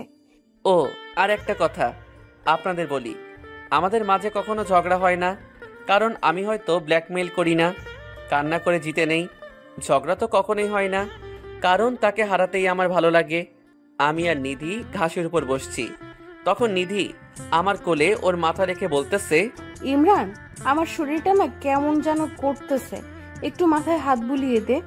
কি, তোর শরীর খারাপ? চল বাসায় চল তাড়াতাড়ি। না, যাব না, একটু মাথায় হাত বুলিয়ে দে, তাহলেই ঠিক হয়ে যাবে। আমি ভয়ে ভয়ে হাত বুলিয়ে দিতে লাগলাম আর নিধি চোখ বুজে রইল। তখন আমার কি যে ভালো লাগা কাজ করছিল তা বলে বোঝাতে পারবো না। কিছুক্ষণ পর নিধি বলে উঠল, ইমরান, তুই আর সিগারেট খাবি না। কেন? খেলে সমস্যা কি? বাস্তবে সিগারেট কি আমি ছুঁয়েই দেখি না। অনেক সমস্যা, তুই খাবি না। আচ্ছা যা, খাবো না বলে তো দিলাম ভয়ে, জানি না কথাটা কতটুকু রাখতে পারবো। সত্যিই তুই খাবি না? খাবো না। তুই অনেক ভালো। শুয়া থেকে উঠে জড়িয়ে ধরে বলল। আমি তখন নিধির দিকে তাকিয়ে দেখি সে আস্তে আস্তে মুখটা উপরে উঠাচ্ছে আর আমার উপর গরম নিঃশ্বাস পড়ছে। আমিও কেমন জানি হয়ে গেলাম। আমি মুখটা এগিয়ে নিয়ে গেলাম, তখনই আমার মাথায় আসলো নিধি আমার চাচাতো বোন। আমি সরে গেলাম নিধির কাছ থেকে আর সে পড়ে গেল ঘাসের উপর। নিধি, তুই এগুলো কি শুরু করছিস? আমি তো কিছুই করতে পারলাম না, তার আগেই তুই সরে গেলি। রাখ তোর ন্যাকামো। চাচা চাচি জানলে কি হবে একবার ভেবে দেখেছিস? আর কি হবে, বিয়ে দিবে। পাগলামো বন্ধ কর, বাড়ি যাব চল। আচ্ছা চল, তবে এটা আমি রাতেই আদায় করে নেব। আর তুই হলুদ পাঞ্জাবি পরবি না। কেন? এটা আবার কি দোষ করছে? এটা পরলে তোকে খুব বাজে দেখায়। তাতে তোর সমস্যা কি? সমস্যা আছে বলেই তো বললাম। লুচিটার দিকে কতগুলো মেয়ে চেয়ে রইছে, তার কোনো খবর নেই। বাড়ি যেয়ে নেই একবার, তোর পাঞ্জাবি আর কখনো খুঁজে পাবি না। কি এমন ফুচুর ফুচুর করছো? বাড়ি আসার পর নিধি তার রুমে গেছে আর আমি আমার রুমে রাতে পড়তেছি। নিধি এসে আমার পাশে বসলো বই নিয়ে। আমি তো ভাবছি সে পড়তে আইছে, তাই আর কিছু বললাম না। কিন্তু হঠাৎ করে নিধি উঠে দরজা লাগিয়ে আমার কাছে আসতেছে। কি রে, তুই দরজা কেন লাগাচ্ছিস? পার্কে যেটা করতে পারি নাই এখন সেটা করব। কি কি কি কি করবি? এই যে কিস করব। না, এটা হয় না, তুই আমার বোন হোস। চাচাতো বোন হই। না, এ হয় না। বেশি কথা বললে আমি চিৎকার করে বলবো তুই আমাকে আটকে রেপ করতে আসছিস। আমার মুখ দিয়ে কোনো কথা বের হচ্ছে না, কারণ আমি বললে সবাই বিশ্বাস করবে না। আমি আস্তে আস্তে ওর কাছে এসে হাত দুইটা ওর পিঠে ঠেকিয়ে আস্তে করে আমার ঠোঁট ও তার ঠোঁট এক করে দিলাম। কতক্ষণ ছিলাম জানি না। আমি এরপর নিধিকে ছেড়ে দিতেই নিধি বলতে লাগলো, এই তুই আবার সিগারেট খাইছিস? মানে না, খাইনি তো। আল্লাহ, এবারের মতো বাঁচাইয়া দাও, মনে মনে বললাম। কি? তাহলে সিগারেটের গন্ধ কেন তোর ঠোঁটে? আরে কতদিন ধরে সিগারেট খাইতেছি, একদিনে কি গন্ধ চলে যাবে নাকি? ওই আমারে বেকুব পাইছস? বলেই মুখে হাত দিয়ে ফেলছি। এ কি বলে ফেললাম? এই, তোর কাছে আর কোনো সিগারেট আছে? আছে। ধুর, আবার কি বলে ফেললাম? সিগারেট নিয়ে ছাদে আয় তাড়াতাড়ি। দে আমার হাতে সিগারেট আর লাইটার দে। ও মা, নিধি সিগারেট জ্বালিয়ে টানছে। আমি তো অবাকের শেষ সীমা নাই। সিগারেটের ধোঁয়া নিধির চোখে যাওয়ার ফলে চোখ লাল হয়ে গেছে আর কান্না কান্না ভাব চলে আসছে। আরো অবাক করে দিয়ে আমার হাতে মোবাইল দিয়ে বলতেছে, ধর কয়টা ছবি তোলা আমার। কেন? এই যে প্রথম সিগারেট খাইছি, এটা ক্যামেরা বন্দি করতে হবে না? আমার তো সাদা মনে কাদা নাই, কয়েকটা ছবি তুললাম আর কি। নিধি মোবাইলটা হাতে নিয়ে আমাকে জড়িয়ে ধরে কিস করা শুরু করছে। আমি তো পাথরের মতো থ হয়ে গেলাম। নিধি আমাকে যখন তখন চুম্মা খাচ্ছে কেন? সেই সময় কিসটা মন মতো হলো না, কারণ তোর সিগারেটের ঠোঁট আর আমার লিপস্টিকের ঠোঁট, কিন্তু এখন দুজনের সিগারেটের ঠোঁট একদম পারফেক্ট কিস। আমি আজকে চাচিকে গিয়ে বলবো তোকে বিয়ে দিয়ে দিতে। বলিস, সমস্যা নাই। মানে কি বলিস এগুলা? বলবো আমরা দুজন দুজনকে ভালোবাসি। কি? কবে আমি তোকে ভালোবাসি বললাম? বলিস নাই, কিন্তু এখন বলবি। কি? ইম্পসিবল। এই নিধি চাইলে সবই পসিবল। কিভাবে? তখন নিধি ছবিগুলো দেখিয়ে বলল, তুই এ ছবিটার মর্ম বুঝিস না, তুই বল। মনে কর আমি তোর বাবাকে গিয়ে বললাম, বড় আপু তোমার ছেলে আমাকে জোর করে সিগারেট খেতে বাধ্য করেছে এবং ছবি তুলেছে, আর বলে এ ছবি নাকি ফেসবুকে আপলোড দিবে সামান্য কিছু লাইক কমেন্টের জন্য। বড় আব্বুকে যদি এই কথা বলি তাহলে তোর কি অবস্থা হবে ভেবে দেখেছিস কি একবার? এ কথা শুনে আমার গলা শুকিয়ে গেছে। যদি এ কথা বলে তাহলে মশলা বাটার মতো সবাই আমাকে বেটে ফেলবে। তখন আমি বললাম, তুই এই কথা বলবি আব্বুকে? যদি তুই আমাকে এখন প্রপোজ না করিস তাহলে বলে দেব। না না, করব, তোকে এখনই করব। কর। I love you Nidhi. I love you too বাবু। এ কথা বলে নিধি ছাদ থেকে চলে গেল, আর আমি দাঁড়িয়ে দাঁড়িয়ে মুচকি হাসছি। হয়তো আমিও নিধিকে ভালোবাসি অনেক আগে থেকে, যা কখনো বলা হয়ে ওঠেনি। সকালে ঘুম থেকে উঠে আমি তো অবাক, কারণ নিধি আজকে আমার কাছে আসে নাই। ঘড়িতে চেয়ে দেখি 10টা বেজে গেছে, কেউ আমাকে ডাকলো না। আশ্চর্য। ফ্রেশ হয়ে আম্মুর কাছে গেলাম, কিন্তু একটা ব্যাপার লক্ষ্য করলাম, বাড়িটা কেমন জানি নিস্তব্ধ। আম্মু খাবার দাও। তোর আজ খাবার বন্ধ। কিন্তু কেন? কারণ তোর জন্য নিধি তার নানুর বাসায় চলে গেছে। কিন্তু কেন গেল? তুই বলে নিধির সাথে রাগারাগি করছিস, তাই চলে গেছে। তুই যদি বাড়িতে ফিরিয়ে আনতে না পারিস তাহলে খাবার পাবি না তার আগে। দূর, আর ভাল লাগে না। মোবাইল আর মানিব্যাগ নিয়ে বেরিয়ে পড়লাম বাজারের উদ্দেশ্যে। পেটে ক্ষুধা, তাই ভাল লাগে না। ঢুকে পড়লাম খাবার খেতে। খাবার খেয়ে বিল দিতে গিয়ে মানিব্যাগে একটা কাগজ পেলাম। কাগজটায় লেখা আছে, কালো পাঞ্জাবিটা পরে আমাকে নিয়ে যা। আমার আর বুঝতে বাকি রইল না, এটা নিধির লেখা। আস্তে আস্তে দুপুর 2টা বেজে গেছে। নিধির নানুর বাড়ির সবাই আমাকে চিনে, তাই সবার সাথে কুশল বিনিময় করে নিধির কাছে গেলাম। গিয়ে দেখি সে তানহার সাথে কথা বলতেছে। তানহা, কেমন আছো? ভালো, তুমি কেমন আছো? আমিও ভালো আছি। তারপর নিধিকে বললাম, চল বাড়ি চল, তোর জন্য আজকে আমাকে খেতে দেয়নি। আমার কথা শুনে তারা দুজনে হাসাহাসি শুরু করে দেয়। হাসাহাসি শেষ হলে এবার চলেন বাড়ি যাই। না, আমি যাব না। কেন? এমনি। ভাবি কি কালকে চলে যাবেন? না, আজকে চলে যাব নিয়ে। আমি যাব না। কিন্তু কেন যাবি না সেটা বল। তানহা, তুই মামির কাছে যা। আচ্ছা। তানহা যাওয়ার পর আমি বললাম, আচ্ছা নিধি, তানহা তোরে ভাবি বলল কেন? কারণ তানহার ভাই তুই। আচ্ছা, বাড়ি যাবি না কেন সেটা বল। ছাদে এসে প্রপোজ কর, তাহলেই বলবো। আচ্ছা চল। তবে এবার আমি কোনো ব্ল্যাকমেইল করব না। তুই যদি নিজে থেকে ভালোবাসিস তাহলে বল, আর না বাসলে বলিস না। ছাদে এসে বললাম, নিধি, তুই হয়তো জানিস না তোকে আমি কত আগে থেকে ভালোবাসি। হয়তো বলা হয়নি, তবে তোকে আমি অনেক ভালোবাসি। ভালোবাসি তোর পাগলামোগুলোকে, ভালোবাসি তোর অধিকার খাটানোকে, আর সবচেয়ে বেশি ভালোবাসি আমার ব্ল্যাকমেইলার চাচাতো বোনকে। নিধি কিছুক্ষণ আমার দিকে তাকিয়ে তারপর জড়িয়ে ধরে বলল, আমিও তোকে অনেক ভালোবাসি। একমাত্র তুই আমার পাগলামোগুলোকে উপভোগ করিস, আর সবাই বিরক্ত হয়। তোকে আমি হারাতে চাই না। অনেক ভালোবেসে ফেলেছি তোকে। তোকে যে প্রপোজ করলাম, আমার গিফট কই? কিন্তু নিধি আমাকে নিরাশ করে দিয়ে বলল, ধর তোর স্পেশাল গিফট। আরে ভাই, কি কমু? সামনে একটা সিগারেট ধরিয়ে বলতেছে। আমি জানি তুই এত তাড়াতাড়ি সিগারেট ছাড়তে পারবি না, তাই সিগারেট ছেড়ে এটা ধরবি, আবার এটাও ছেড়ে দিবি, বুঝছো বাবু? দোয়া করি তোর মতো জিএফ যেন সবার কপালে ছুটে। বেশি কথা না বলে খেয়ে দেখ এটা কি ফ্লেভার। ধরে টান দিয়ে বললাম, এটা তো অরেঞ্জ ফ্লেভার। তাই আমার কাছে দে, আমি দেখি কি ফ্লেভার। নে দেখ। তারপর নিধি ধরে এক টান দিয়ে ধোয়া মুখে থাকা অবস্থায় আমাকে টেনে নিয়ে 4 ঠোঁট এক করে দিল। কি আর বলবো, অরেঞ্জ ফ্লেভার আর ঠোঁট এক অসাধারণ স্বাদ ছিল, যা সবসময় খেতে মন চায়। 2 মিনিট পর ছাড়লো, ছেড়ে দিয়ে লজ্জা পেয়ে মুচকি হেসে আবার জড়িয়ে ধরল। তুই আবার লজ্জাও পাস? তোর কি মনে হয়?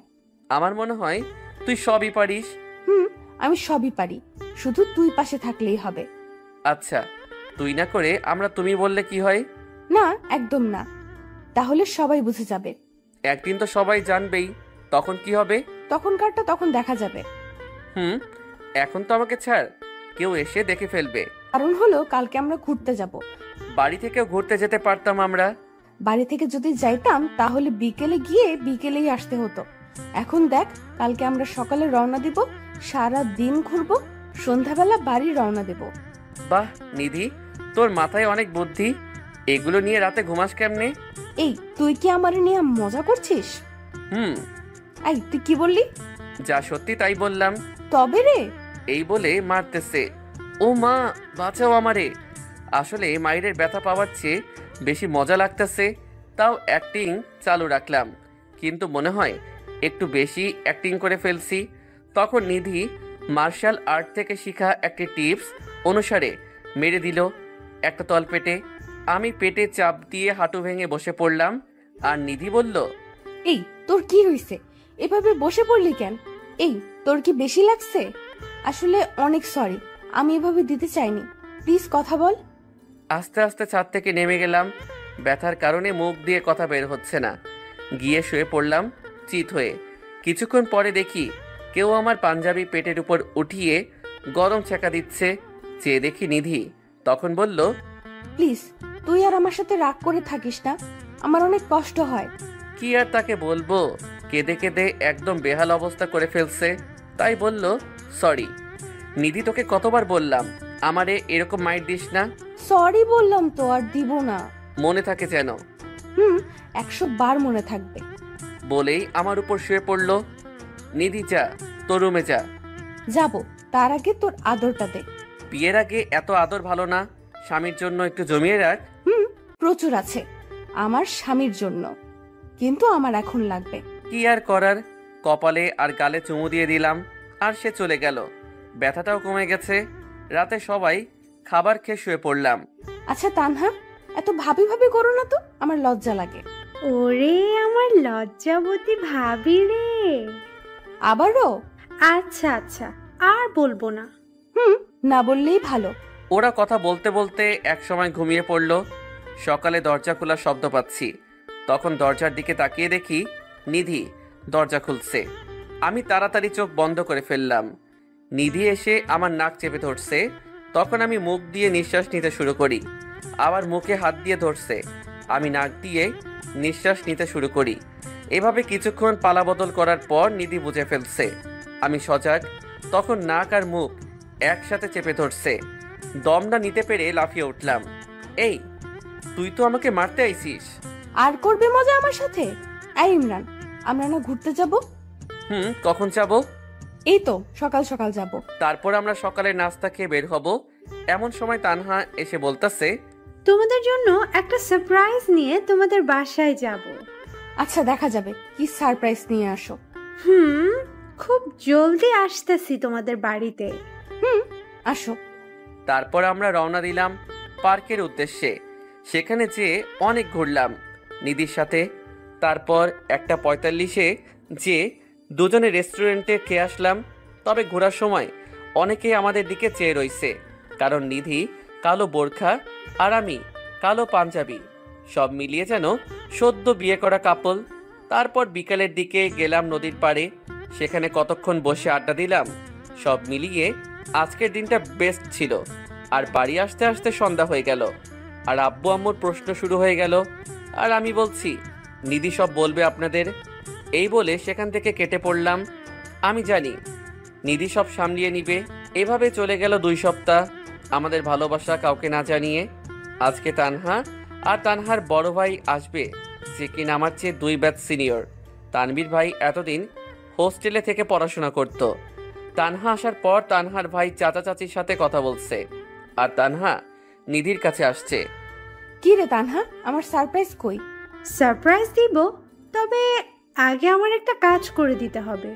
আগে তো সারপ্রাইজটা বল, পরে না হয় কাজটা করে দেব। ভাইয়া তোমাকে অনেক আগে থেকে পছন্দ করতো, তাই তো আমি তোমাকে ভাবি বলতাম। মানে কার কথা বলছিস তুই? কার আবার? আমার তানভীর ভাইয়ের কথা। এ কথা শোনার পর আমার চোখ বড় বড় করে ফেলছি। আর তোর কি কাজ করতে হবে বল? বেশি কিছু না, আমি তোমাদের লাইন ক্লিয়ার করলাম, এখন তুমি আমারটা করবে। মানে? মানে আমি অনেক আগে থেকে ইমরানকে পছন্দ করতাম, কিন্তু কখনো বলা হয়নি, কারণ ইমরান যদি মানা করে দেয় তাই। এই কথা নিধি শোনার পর নিধির এত রাগ হচ্ছে, মন চাচ্ছে তানহাকে চিবিয়ে খেয়ে ফেলতে। রাগে ক্ষোভে তানহার হাত ধরে আমার রুমে আনে। তখন আমি একটা গল্পের বই পড়তেছিলাম। এসেই আমাকে চেয়ার থেকে টেনে তুলে দুটি ঠোঁট এক করে দিল। আমি তানহাকে দেখি নাই, তাই আমিও রেসপন্স দিতে শুরু করি। কিছুক্ষণ পর ছেড়ে দিল। আমি তো তানহাকে দেখে মাথা নিচু করে ফেলছি লজ্জায়, আর তানহা চোখ বড় বড় করে চেয়ে রইছে। তখন নিধি বলতে শুরু করলো, আমার মনে হয় তানহা তুই তোর উত্তর এতক্ষণে পেয়ে গেছিস যে আমরা দুজন দুজনকে ভালোবাসি। আর আমি যখন তোমাকে ভাবি বলতাম তখন তুমি লজ্জা পেতে কেন বলো? আরে আমি তো মনে করছিলাম তুই আমার আর ইমরানের সম্পর্কের কথা জেনে গেছিস, আর তুই ইমরানকে ভাই বলে ডাকতে। ও, আমি আরো তানভীর ভাইকে কি বলে ফেললাম। যাক, ভাইকে আমি সামলাতে পারবো। আর সরি নিধি, আমি আসলে বুঝতে পারি নাই, তাই তোমাকে ওই কথাগুলো বলে ফেললাম, মাফ করে দিও। আচ্ছা ঠিক আছে। তারপর তানহা চলে গেল, আর আমি বলতে শুরু করলাম, তুই আর তানহা এতক্ষণ কি বলছস? কিছুই বুঝতে পারি নাই, একটু বুঝিয়ে বলবি আমাকে? তোরা তো বুঝতে হবে না। বললে কি হয়? তোর আমার প্রতি বিশ্বাস আর ভালোবাসা আছে না? অবশ্যই আছে। তাহলে বিয়ে কর আজকে আমাকে। মজা করছো? কেন, বিয়ে করতে সমস্যা আছে? কি বলছো? চাচা চাচি আব্বু আম্মুকে না জানিয়ে কি করে বিয়ে করি আমরা, বলো? ছোটবেলায় একটা কথা শিখেছি, আমি আজ পর্যন্ত তা পালন করেছি। কি কথা? যা সোজাসুজি পাবে না তা জোর করে আদায় করতে শেখো। মানে? তুই 2 মিনিট দাঁড়া, আমি আসছি। একটু নড়বি না, নড়লেই খবর আছে তোর। আচ্ছা, নড়বো না। কিছুক্ষণ পর নিধি হাতে একটা বোতল আর একটা কাগজ নিয়ে আসে আমার কাছে। তুই যদি আজকে আমাকে বিয়ে না করস তাহলে এই বিষ খেয়ে মরে যাব আমি। আর এই কাগজ দিয়ে যাব, আর এতে লেখা আছে আমি মরছি তোর কারণে। আচ্ছা নিধি, ছেলে মানুষই করিস না, এটা কোনো পুতুল খেলা নয়, বোঝার চেষ্টা কর। আমি কিচ্ছু বুঝতে চাই না, তুই হ্যাঁ বা না বল, তাড়াতাড়ি বল। আচ্ছা, এসব পাগলামো রাখ, চল আমরা ঘুরে আসি। হ্যাঁ বা না বলছি। হ্যাঁ হ্যাঁ করব, তোকে আমি বিয়ে করব। বোতলটা আমার হাতে দে প্লিজ। আগে বল করবি, তারপর। বাড়িতে তানহা আর তানহার ভাইয়ের সাথে খাওয়া দাওয়া আর কথা বলছে সবাই। এ ফাঁকে আমাকে নিয়ে বেরিয়ে পড়ল নিধি। আমি তো শেষ, আব্বু আম্মু চাচা চাচিকে কি জবাব দিব এ কথা ভাবতে ভাবতে আমি শেষ। এ ভাবনার মাঝে নিধি স্বাভাবিকভাবে কাজ করছে, ওর ফ্রেন্ডদের খবর দিছে, ওরা রেডি করছে সব। আমার মনে হয় তাদের আগে থেকেই প্ল্যান ছিল। যাই হোক, তখন আমি কাজী অফিসে দাঁড়িয়ে আছি হাতে কলম নিয়ে। নিধি বারবার আমাকে ধাক্কাচ্ছে সাইন করার জন্য। আমার মাথা চিন্তার কারণে কাজ করা বন্ধ করে দিয়েছে। নিধি বাম হাতটা আমাকে দেখালো, যেখানে বিষের বোতলটা মুষ্টিবদ্ধ করে রেখেছে। এটা দেখে আমি তাড়াতাড়ি সাইন করে দিলাম, তারপর নিধিও করে দিল। ব্যাস, হয়ে গেলাম স্বামী স্ত্রী। একদম সিম্পল। বাড়িতে আসতে আসতে সন্ধ্যা হয়ে গেছে। এসে শুনি তানহারা চলে গেছে। আমরা কিছু না বলে রুমে চলে গেলাম। তারপর সবাই খাওয়া দাওয়া করে শুয়ে রইলাম। এর মাঝে নিধি একবারও আমার কাছে আসে নাই, আমিও শুয়ে পড়লাম। কিছুক্ষণ পর নিধি আসলো আর আমাকে ঝাক্কাচ্ছে আর বলছে, ওই কুত্তা উঠ, আজ না আমাদের বাসর। নিধি ঘুমাতেও দিবি না? না, আজকে কোনো ঘুম হবে না, শুধু রোম্যান্স হবে। কি বলছিস? তোকে বুঝতে আমার 7 জন্ম লাগবে। কি? আমরা বিবাহ করেছি আর বাসর করব না। এজন্যই বান্ধবীরা বলে আনরোমান্টিক বর বিয়ে করতে নাই। কি আমি আনরোমান্টিক? তা নয় কি, নিজের বউকে আদর করতে পারে না? দাঁড়া, দেখাচ্ছি মজা। বলেই হাত ধরে দিলাম এক টান, সোজা আমার উপর এসে পড়ে গেল। দুজনে একদম কাছাকাছি। নিধির গরম নিঃশ্বাস আমার উপর পড়ছে। আমি নিধির দিকে পলকহীনভাবে তাকিয়ে আছি, আর নিধির মুখ আমার দিকে ধাবিত করছে। আস্তে করে আমার ঠোঁট মুখের ভেতর নিয়ে নিল। অনেকক্ষণ পর যখন ছেড়ে দিয়ে অন্য কিছু করতে যাবে, তখন আমি তাকে বাধা দিলাম। আর আমার দিকে কেমন রাগী দৃষ্টিতে তাকিয়ে আছে। তখন আমি নিধির মাথাটা আমার বুকের সাথে চেপে ধরে বললাম, নিধি, আমরা যে বিবাহ করেছি সেটা কেউ জানে না। এখন যদি আমরা শারীরিক সম্পর্কে জড়াই, যখন তোর পেটে বাচ্চা আসবে তখন তোর বাবা মার আর আমার বাবা মার আর সাথে তোর একটু সম্মান থাকবে না, একদম ধুলাই মিশে যাবে। একটু বোঝার চেষ্টা কর। বাহ, আমার বরটা দেখি সবাইকে নিয়ে ভাবে। আচ্ছা যা, করলাম না, কিন্তু আমি তোকে জড়িয়ে ধরে ঘুমাবো। আমাকে সরাতে পারবি না, বলে দিলাম। আচ্ছা যা, সরাবো না। ইমরান, আজ থেকে তোর সিগারেট খাওয়া বন্ধ। তাহলে আমি কি খাবো? কেন? যখন সিগারেটের নেশা উঠবে তখন আমার ঠোঁট খাবি। সত্যি বলছিস? আমি তোর বউ।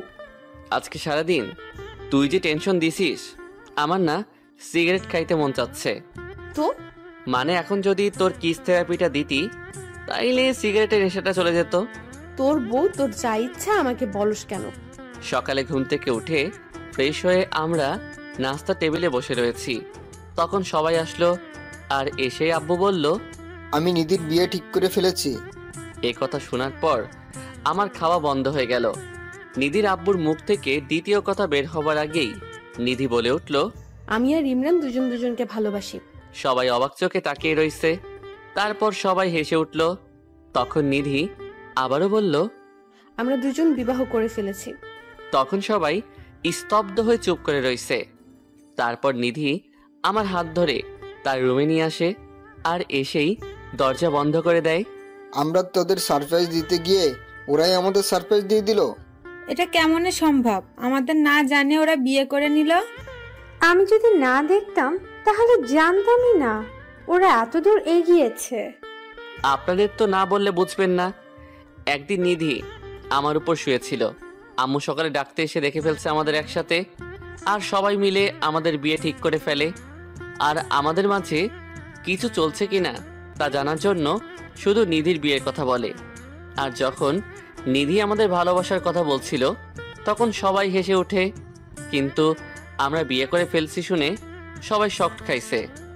কিছুক্ষণ পরে আম্মু দরজায় টোকা দিচ্ছে। বিবাহ ক্যান্সেলের আগে কেউ ডাকতে এসো না আমাদের। না, আমরা কেউ বিবাহ ক্যান্সেল করতে পারবো না। তোমরা বিবাহ ক্যান্সেল না করলে আমরা বাড়ি থেকে পালিয়ে যাব, তখন তোমরা আরামে থেকো। আরে পাগলি, আমরা তো তোদের বিবাহ ঠিক করেছি, সারপ্রাইজ দিব বলে বলি নাই। এখন তো দরজা খোল। সত্যি বলতেছো তো? হ্যাঁ রে পাগলি মেয়ে। আচ্ছা তোমরা যাও, আমরা আসছি। এই বলে নিধি আমার দিকে তাকালো। দেখে আমি তার দিকে হা করে তাকিয়ে রইছি। ওই, এভাবে হা করে তাকিয়ে আছো কেন? না, আমি ভাবছি তুই যদি আমার সাথে থাকিস তাহলে কোনো বিপদ আমার ধারে কাছে আসবে না। এতক্ষণ কিছু বলো নাই, এখন আসছে পাম দিতে। তুই আমার মেঘলা আকাশের সূর্য হয়ে এসেছিলে, তাই তো আমার জীবনের প্রতিটি মুহূর্ত রঙিন হতে চলেছে। ভালোবাসি, অনেক ভালোবাসি, যা কখনো বলে বোঝানো যাবে না। আমিও তোকে অনেক ভালোবাসি। তুই শুধু আমার হাতটা ধরে থাকবি, আর আমি সব বাধা মোকাবেলা করতে রাজি আছি। আমি যদি অমর হতাম তাহলে কখনোই তোর হাতটা ছাড়তাম না, কিন্তু আফসোস, সকলকে মৃত্যু স্বাদ গ্রহণ করতে হবে। প্লিজ ইমরান, মৃত্যুর কথা বলিস না। এই কথা ভাবলেই আমার বুকে চিনচিন ব্যথা করে। আমি আরো শক্ত করে জড়িয়ে ধরলাম, সাথে নিধিও। এই যে পরম সুখের কেউ এখন আমাদের আলাদা করতে পারবে না, যেন দুজন মিশে আছি এক শরীরে। তারপর আমরা দুজন ঘর থেকে বের হলাম, আর বড়দের মাঝখানে মাথা নিচু করে দাঁড়িয়ে রইলাম। পরশুদিন তোদের বিয়ে ঠিক করেছি, আমরা আবার তোদের বিয়ে দিব। আমরা শুধু মাথা নেড়ে সম্মতি দিয়ে সেখান থেকে চলে আসি। রাতের বেলা আমি খাবার খেতে যাইনি, তাই নিধি খাবার নিয়ে আসলো। কি রে, খাবার টেবিলে যাসনি কেন? আমার কেমন যেন লজ্জা লাগছে, তাই যাইনি। কেন এমন হলো আজকে? আরে সেখানে গেলে বিবাহ নিয়ে কথা হবে, তাই যাই নাই। আচ্ছা, এত লজ্জা পেতে হবে না, এখন খাবারটা খেয়ে নে। খাবার নিয়ে টেবিলে বসে পড়েছি। অর্ধেক খাওয়া হয়েছে, তখন নিধি আমার কোলে এসে বসলো। এই, তুই কোলে বসলে আমি খাবো কেমনে? না, আর তুই খাইতে পারবি না, এখন আমি খাবো, তাও তোর হাতে। কেন, তোর হাতে কি হইছে? কিছু হয় নাই, কিন্তু তোকে খাইয়ে দিতে হবে। আচ্ছা দিতাছি, হা কর। খাওয়া দাওয়ার পর আমি শুয়ে আছি আর ভাবতেছি সবকিছু কেমন তাড়াতাড়ি হয়ে গেল, আর সব ক্রেডিট নিধির। সত্যি মেয়েটা অসাধারণ। নিধির কারণে আমার লাইফটা এমন সুন্দর হয়েছে। কিছুক্ষণ পর নিধি আসলো। আচ্ছা নিধি এখন আসলে হয় না? কিছুদিন পর তো একেবারে আসবি। না, তোরে ছাড়া আমার ঘুম আসে না। ও তাই নাকি? এই, তুই আজকে লুঙ্গি পরেছিস কেন? তুই লুঙ্গি আর পরবি না। কিন্তু কেন পরবো না বল? তুই লুঙ্গি পরলে নিজেকে সামলাতে কষ্ট হয়। মানে? তুই লুঙ্গি পরলে রাতে লুঙ্গি উপরে উঠে যায়, আর তোর রানের উপরের তিলটা দেখা যায়। নিজেকে অনেক কষ্টে সামলাতে হয়।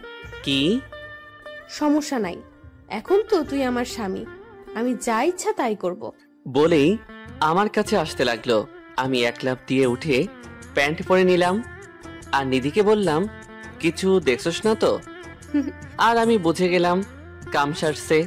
কিছু না বলে শুয়ে রইলাম, আর নিধি আমার বুকে মাথা রাখলো। ইমরান, চুমু দিয়ে জড়িয়ে ধর। পারবো না। তোর লুঙ্গি ওঠানোর কয়েকটা পিক আছে। আমি নিধির মুখে হাত দিয়ে বললাম, আদর দরকার, আদর নিবি, এতে ব্ল্যাকমেইল করার কি আছে? আমি একটা হাসিতে চোখ বন্ধ করে আছি, আর আমাকেও জড়িয়ে ধরলো, তারপর শুয়ে রইলাম। সকালে ঘুম থেকে উঠে দেখি চাচা চাচি মানুষদের আপ্যায়ন করছে, আর আব্বু আম্মু গেছে বিয়ের জন্য যা যা দরকার তা আনতে। দিনের বেলা মানুষদের সাথে কথা বলতে বলতে শেষ। রাতে আমাদের দুজনের গায়ে হলুদ। আমাদের পাশাপাশি বসিয়ে হলুদ দেওয়া হলো। সেই সময় নিধি দুষ্টমির কথা নাই বললাম, তবে হলুদ শাড়িতে নিধিকে জোশ লাগছিল। সব ঝামেলা শেষ হলে হলুদ শাড়ি পরা অবস্থায় আমার রুমে আসিস। কেন? তোকে অনেক আদর করব। আচ্ছা, দেখা যাবে। আমি সাথে সাথে মুখটা অন্যদিকে ফিরিয়ে নিলাম। রাতে একটাই ঝামেলা শেষ করে শুয়ে শুয়ে নিধির জন্য অপেক্ষা করতেছি। করতে করতে ঘুমিয়ে গেলাম।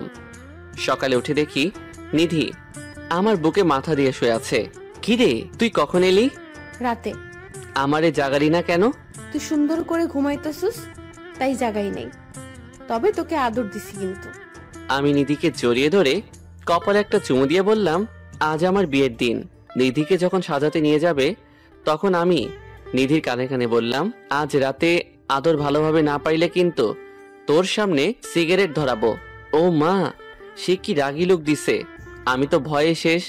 তাড়াতাড়ি সেখান থেকে কেটে পড়লাম। আমি জানি আজকে রাতে আমি শেষ, কারণ যেভাবে খেপেছে। যখন দুজনকে একসাথে বসিয়ে কবুল বলতে বলছে, তখন আমি তার দিকে তাকিয়ে দেখি এখনো রেগে আছে। বিয়েটা সম্পূর্ণ হলো। রাতে খাওয়া দাওয়ার পর সবাই বসে আছে। তখন আব্বু বলতেছে, তোরা দুজন আলাদা থাকবি ততদিন পর্যন্ত যতদিন ইমরান চাকরি না পেয়ে প্রতিষ্ঠিত হয়। একদম ঠিক বলেছেন ভাই। যা, এখন সবাই সবার রুমে যা। আমি আয়শা শুয়ে আছি। আমি জানি সবাই ঘুমিয়ে গেলে নিধি আমার কাছে আসবেই। কি রে, তোর না আদর লাগবে? না, লাগবো না। আর সিগারেট খাবি বলছিলি, দাঁড়া, তোকে আমি সিগারেট খাওয়াচ্ছি। এই বলে আমার উপরে উঠে এসে শুরু করলো রোমান্টিক অত্যাচার। নিধির ভালোবাসা যেন প্রতিদিন আমাকে নতুন একদিন উপহার দেয়। ভেবে পাই না সে আমাকে এত ভালোবাসে কেন। তবে যদি আমি কোনো মেয়ের সাথে কথা বলি তাহলে তো হয়ে গেল, সেদিন আমার হাল বেহাল করে দিবে। আমিও তাকে মন প্রাণ উজাড় করে ভালোবাসার চেষ্টা করি বললে ভুল হবে। আমিও তাকে অনেক ভালোবাসি। এর মাঝে আমার অনার্স কমপ্লিট, আর নিধি অনার্স ফাইনাল ইয়ারে। এরই মাঝে আমি চাকরির জন্য অনেক আবেদন করছি, কিন্তু কিছুই হই নাই। প্রতিদিনের মতো নিধি আজকে এসে আমার বুকে শুয়ে রইল। ইমরান, একটা চাকরি জোগাড় কর না তাড়াতাড়ি, তোরে ছাড়া থাকতে ভালো লাগে না। কেন, তুই তো সবসময় আমার সাথেই থাকিস। থাকি তো, পরাধীন ভাবে। মানে? আরে বোকা, এখন তো তোর চুরি করে আসতে হয়। যখন তুই চাকরি পাবি তখন তো একেবারে থাকতে পারবি। হয়নি তো, তবে ইনশাল্লাহ তাড়াতাড়ি হয়ে যাবে। আমি না প্রাইমারি প্রতিষ্ঠানে আবেদন করেছি। ও ভালো, তো এখন ঘুমা। তাহলে আমার আদর কে আদায় করবে? আচ্ছা দিতাছি, তুই ঘুমা। সকালে এসে আব্বু বলছে, ইমরান চাকরি জোগাড় করার ব্যবস্থা করবি নাকি আমার ব্যবসা সামলাবি? না, আরো কয়টা দিন যাক। আচ্ছা। তারপরে অনেক দিন কেটে গেল। এর মাঝে নিধি ইন্টারভিউ দিয়েছে, আজকে তার ফলাফল জানাবে। সকাল থেকে নিধি টেনশনে আছে, পাইচারি করছে এদিক থেকে সেদিক। আমি বুঝি না এত টেনশনের কি আছে, আমাকেও তার সাথে বসিয়ে রাখছে। নিধি, যা হবার হবে, টেনশন করা বন্ধ কর। তুই বুঝবি না কেন এমন করি। তাহলে আমি যাই? একদম নাক ফাটিয়ে দিব। আর তুই এখন আমাকে আদর করবি, তাহলে টেনশন কম হবে, এর আগে না। কি? আমি পারবো না। তোকে পড়তে হবে, না হলে আমি আগের রূপে ফিরে যাব। তোকে কাবু করার জন্য আমার কাছে যথেষ্ট প্রমাণ আছে। আচ্ছা, তুই এত আদর আদর করিস কেন? তুই আমার কাছে থাকলে আমার এমনিতেই আদর পেতে ইচ্ছে করে। কথা কম, যা বলছি তাই কর। আমি আর কি করব? নিধিকে পিছন থেকে জড়িয়ে ধরে ঘাড়ের চুলগুলো সরিয়ে হালকা করে চুমু দিলাম। ব্যাস, হয়ে গেল। তারপর নিধি মুখ ঘুরিয়ে আমার সামনে এনে যেই ঠোঁটে কিস করতে যাবে, আমি তখন পিছনে মাথা নিয়ে যাই, আর ওটা নেই। কিছুক্ষণ করার পর আমাকে ধাক্কা দিয়ে বিছানায় ফেলে দিয়ে বুকের উপরে ওঠে। আমার সাথে মজা করছো কেন? আজকে তো একটা কামড় দিব তোর ঠোঁটে। না নিধি না, তুই এটা করতে পারিস না। কে শুনে কার কথা? কামড় দিয়ে ধরছে। আমি চিৎকার দিচ্ছি, কিন্তু আওয়াজ বের হচ্ছে না। নিধি আমার মুখের সাথে ওর মুখ লাগিয়ে রাখছে। আমার চোখ দিয়ে আপনা আপনি পানি বেয়ে পড়ছে। নিধি তারপর ছেড়ে দেয়, দেখে আমার চোখে পানি। কি রে, তোর কি বেশি লাগছে? আমি নিধিকে ধাক্কা দিয়ে বিছানায় ফেলে দিয়ে আস্তে করে বাড়ি থেকে বের হয়ে পড়লাম। ধুর, আমি সবসময় বেশি করে ফেলি। ইমরান আমার সাথে রাগ করে বাড়ি থেকে বের হয়ে গেছে। এরই মাঝে আমি জানতে পারি আমি সিলেক্টেড হয়ে গেছি। সেই দিকে আমার খেয়াল নাই। আমার এখন চিন্তা কিভাবে ইমরানের রাগ ভাঙাবো। আমি বাড়ি থেকে বেরিয়ে ফার্মেসিতে ঠোঁটের ওষুধ লাগিয়ে চলে গেলাম এক বন্ধুর বাড়িতে। সেখানে তারি নিয়ে আড্ডা দিতে দিতে সন্ধ্যা হয়ে গেছে। মোবাইল সাথে নাই, হয়তো সবাই চিন্তা করতেছে। তাই বাড়িতে যাওয়ার জন্য রওনা দিলাম বন্ধুর কাছ থেকে বিদায় নিয়ে। নিধি আমাকে ফোন দিতে না পারায় আমার রুমে এসে মন খারাপ করে শুয়ে রয়েছে। আমি বাড়ির বেল বাজানোর পর আম্মু এসে দরজা খুলে দিল। কি রে, এতক্ষণ কই ছিলি? সারাদিন তোকে দেখলাম না যে। এই তো বন্ধুদের সাথে ছিলাম। বন্ধুদের সাথে না থেকে চাকরি বাকরি খোঁজ, এতগুলো ইন্টারভিউ দিলি, একটাতেও টিকতে পারিস নাই। মা, আবার শুরু করে দিলে? তো কি করব, নিধি একটাই আবেদন দিছে আর সেটাতেই টিকে গেছে। ওরে দেখে কিছু শিখ। কি, নিধির চাকরি হয়ে গেছে? আর তোর সাথে কি নিধির কিছু হয়েছে নাকি? কই না তো, কিছু হয়নি। তাহলে তোর রুমে মন মরা হয়ে শুয়ে আছে কেন? জানি না। আচ্ছা আমি যাই বলেই আম্মুর কাছ থেকে বিদায় নিয়ে চলে এলাম রুমে। দেখি নিধি এখনো ঘুমিয়ে আছে। আমি আস্তে করে নিধির কপালে চুমু দিয়ে নিধির মাথাটা আমার বুকে রেখে আমিও শুয়ে রইলাম। দেখি নিধি কি করে। নিধি ঘুম থেকে উঠে দেখে তার মাথা আমার বুকে, তারপর আস্তে করে পুরো শরীর আমার উপর দিয়ে কপালে গালে চুমু দিতে থাকে। তারপর শক্ত করে জড়িয়ে ধরে। কিরে, তুই আমাকে এত জোরে জড়িয়ে ধরলি কেন? ছাড় আমাকে। আগে বল, সকালের ঘটনার জন্য আমাকে মাফ করে দিয়েছিস? তা না হলে কি? এমন জায়গায় মারবো জীবনের বাবা ডাক শুনতে পারবি না। কি? তাহলে তুইও মা ডাক শুনতে পারবি না? বেশি কথা না বলে বল, মাফ করে দিয়েছি। তুই কি আসলেই মাপ চাইতেছিস নাকি থ্রেড দিয়ে মাপ চাইয়ে নিতেছিস? কোনটা? তোর যেটা মন চায় সেটাই বল। করছি, তোরে মাফ করছি। এইভাবে হবে না বাবু। তাহলে একটা লং কিস দিতে হবে। আচ্ছা, তুই নাকি চাকরি পেয়েছিস? আর তুই কিন্তু কথা ঘুরানোর চেষ্টা করতেছিস। কোন কথা? ওই যে লং কিসের কথা। না, আমি পারবো না। তুই যদি আবার কামড় দিস? না, দিব না, প্রমিস। তাহলে চোখ বন্ধ কর। করলাম। আমি নিধির চোখ বন্ধ করা মুখটা দেখতেছি। আহা, কি অপরূপ লাগতেছে, বলে বোঝানো যাবে না। নিধি চোখ খুলে দেখে আমি তার অপলক ভাবে তাকিয়ে আছি। নিধি মুচকি হেসে আমার ঠোঁটে চুমু দিয়ে ধরছে, আমিও ধরছি। নিধি, তোর এই রোমান্টিক অত্যাচার আমাকে পাগল করে তোলে। তুই তো কম করস না। তুই তো চাকরি পেয়ে গেছিস, এখন তো চাকরির পিছনে সময় দিবি, আমাকে তো সময় দিবি না। আরে কি বলিস? কোথায় চাকরি আর কোথায় তুই? আমিও বলি, কোথায় চাকরি আর কোথায় বেকার আমি। এখন কিন্তু মাইট দিব ইমরান, তুই জানিস না আমি তোকে কত ভালোবাসি। আচ্ছা, কান্না করতে হবে না, আমি জানি আমার পাগলি আমাকে কতখানি ভালোবাসে। মনে থাকে জানো। মনে থাকবে। আমরা কথা বলতে বলতে খাবারের জন্য ডাক পড়লো, তাই নিচে গেলাম খাবার খেতে। বড় আপু, আমি একটা কথা বলতে চাই। বল। তোর বলতে আবার পারমিশন লাগে? আমি আর ইমরান একসাথে থাকি এখন থেকে। না, আমি বলছি না, ইমরান আগে প্রতিষ্ঠিত হোক, তারপর থেকে একসাথে থাকবি। এখন তো আমি চাকরি পাইছি, এতে হবে না? না, হবে না, ইমরানকেও পেতে হবে। আচ্ছা। আমি আর কি করব, আব্বু আর নিধির কথা শুনতেছি। খাবার খেয়ে রুমে চলে আসলাম। কিছুক্ষণ পর নিধি এসে বলতেছে, যে আশায় চাকরি নিলাম সেটাই পূরণ হলো না। আমি শুনেও চুপ করে রইছি, কি আর বলতাম ওকে। ইমরান, কালকে তো শুক্রবার। তো আমি তোকে নিয়ে ঘুরতে যাব, মনে কর আমার পক্ষ থেকে ট্রিট। অন্য একদিন যাব। না, আমি পরে ফ্রি নাও থাকতে পারি। বাহ, চাকরি জয়েন করার আগেই বিজি থাকতে শুরু করে দিলি। আচ্ছা যাব, তবে কালকেই যাব। আচ্ছা, যাব। তারপর আমরা প্রতিদিনের মতো ঘুমিয়ে গেলাম। তবে আমরা দুজন যে একসাথে ঘুমাই সেটা আম্মু কিছুটা বুঝতে পারে, তবে কিছু বলে না। সকালে ঘুম থেকে উঠে ফ্রেশ হয়ে গেলাম নাস্তা খেতে। তারপর দুষ্টুমি করতে করতে নামাজের সময় হয়ে গেছে। পাঞ্জাবি পরে রেডি হওয়ার পর নিধি টুপি পরিয়ে কপালে চুমু দিয়ে, আমার জন্য দোয়া করিস কিন্তু। তুই তো আমার প্রতি মোনাজাতে থাকিস, কারণটা তোর জানা আছে। জানি তো আমার পাগল। তারপর মসজিদে এসে নামাজ পড়ে বাড়িতে চলে গেলাম। তারপর খাবার খেয়ে ঘুমিয়ে পড়লাম। বিকেলে ঘুরতে যেতে হবে, তাই বিশ্রাম নিলাম। কিছুক্ষণ পর নিধি এসে আমার উপর শুয়ে পড়ল, তাই আমি বললাম, নিধি যাবি না ঘুরতে? যাবো তো। তাহলে রেডি হ, শুয়ে আছিস কেন? করব, তোর উপর শুয়ে থাকতে মন চাইছে তাই শুলাম। আচ্ছা যা, রেডি হ, ঘুরতে যাব।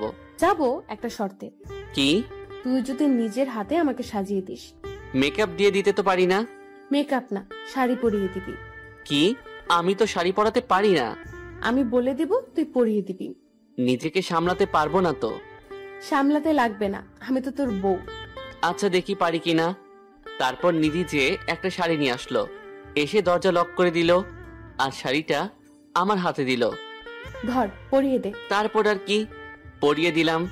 কাহিনীটা না হয় আরেকদিন বলবো। ইমরান, তুই হলুদ পাঞ্জাবিটা পর।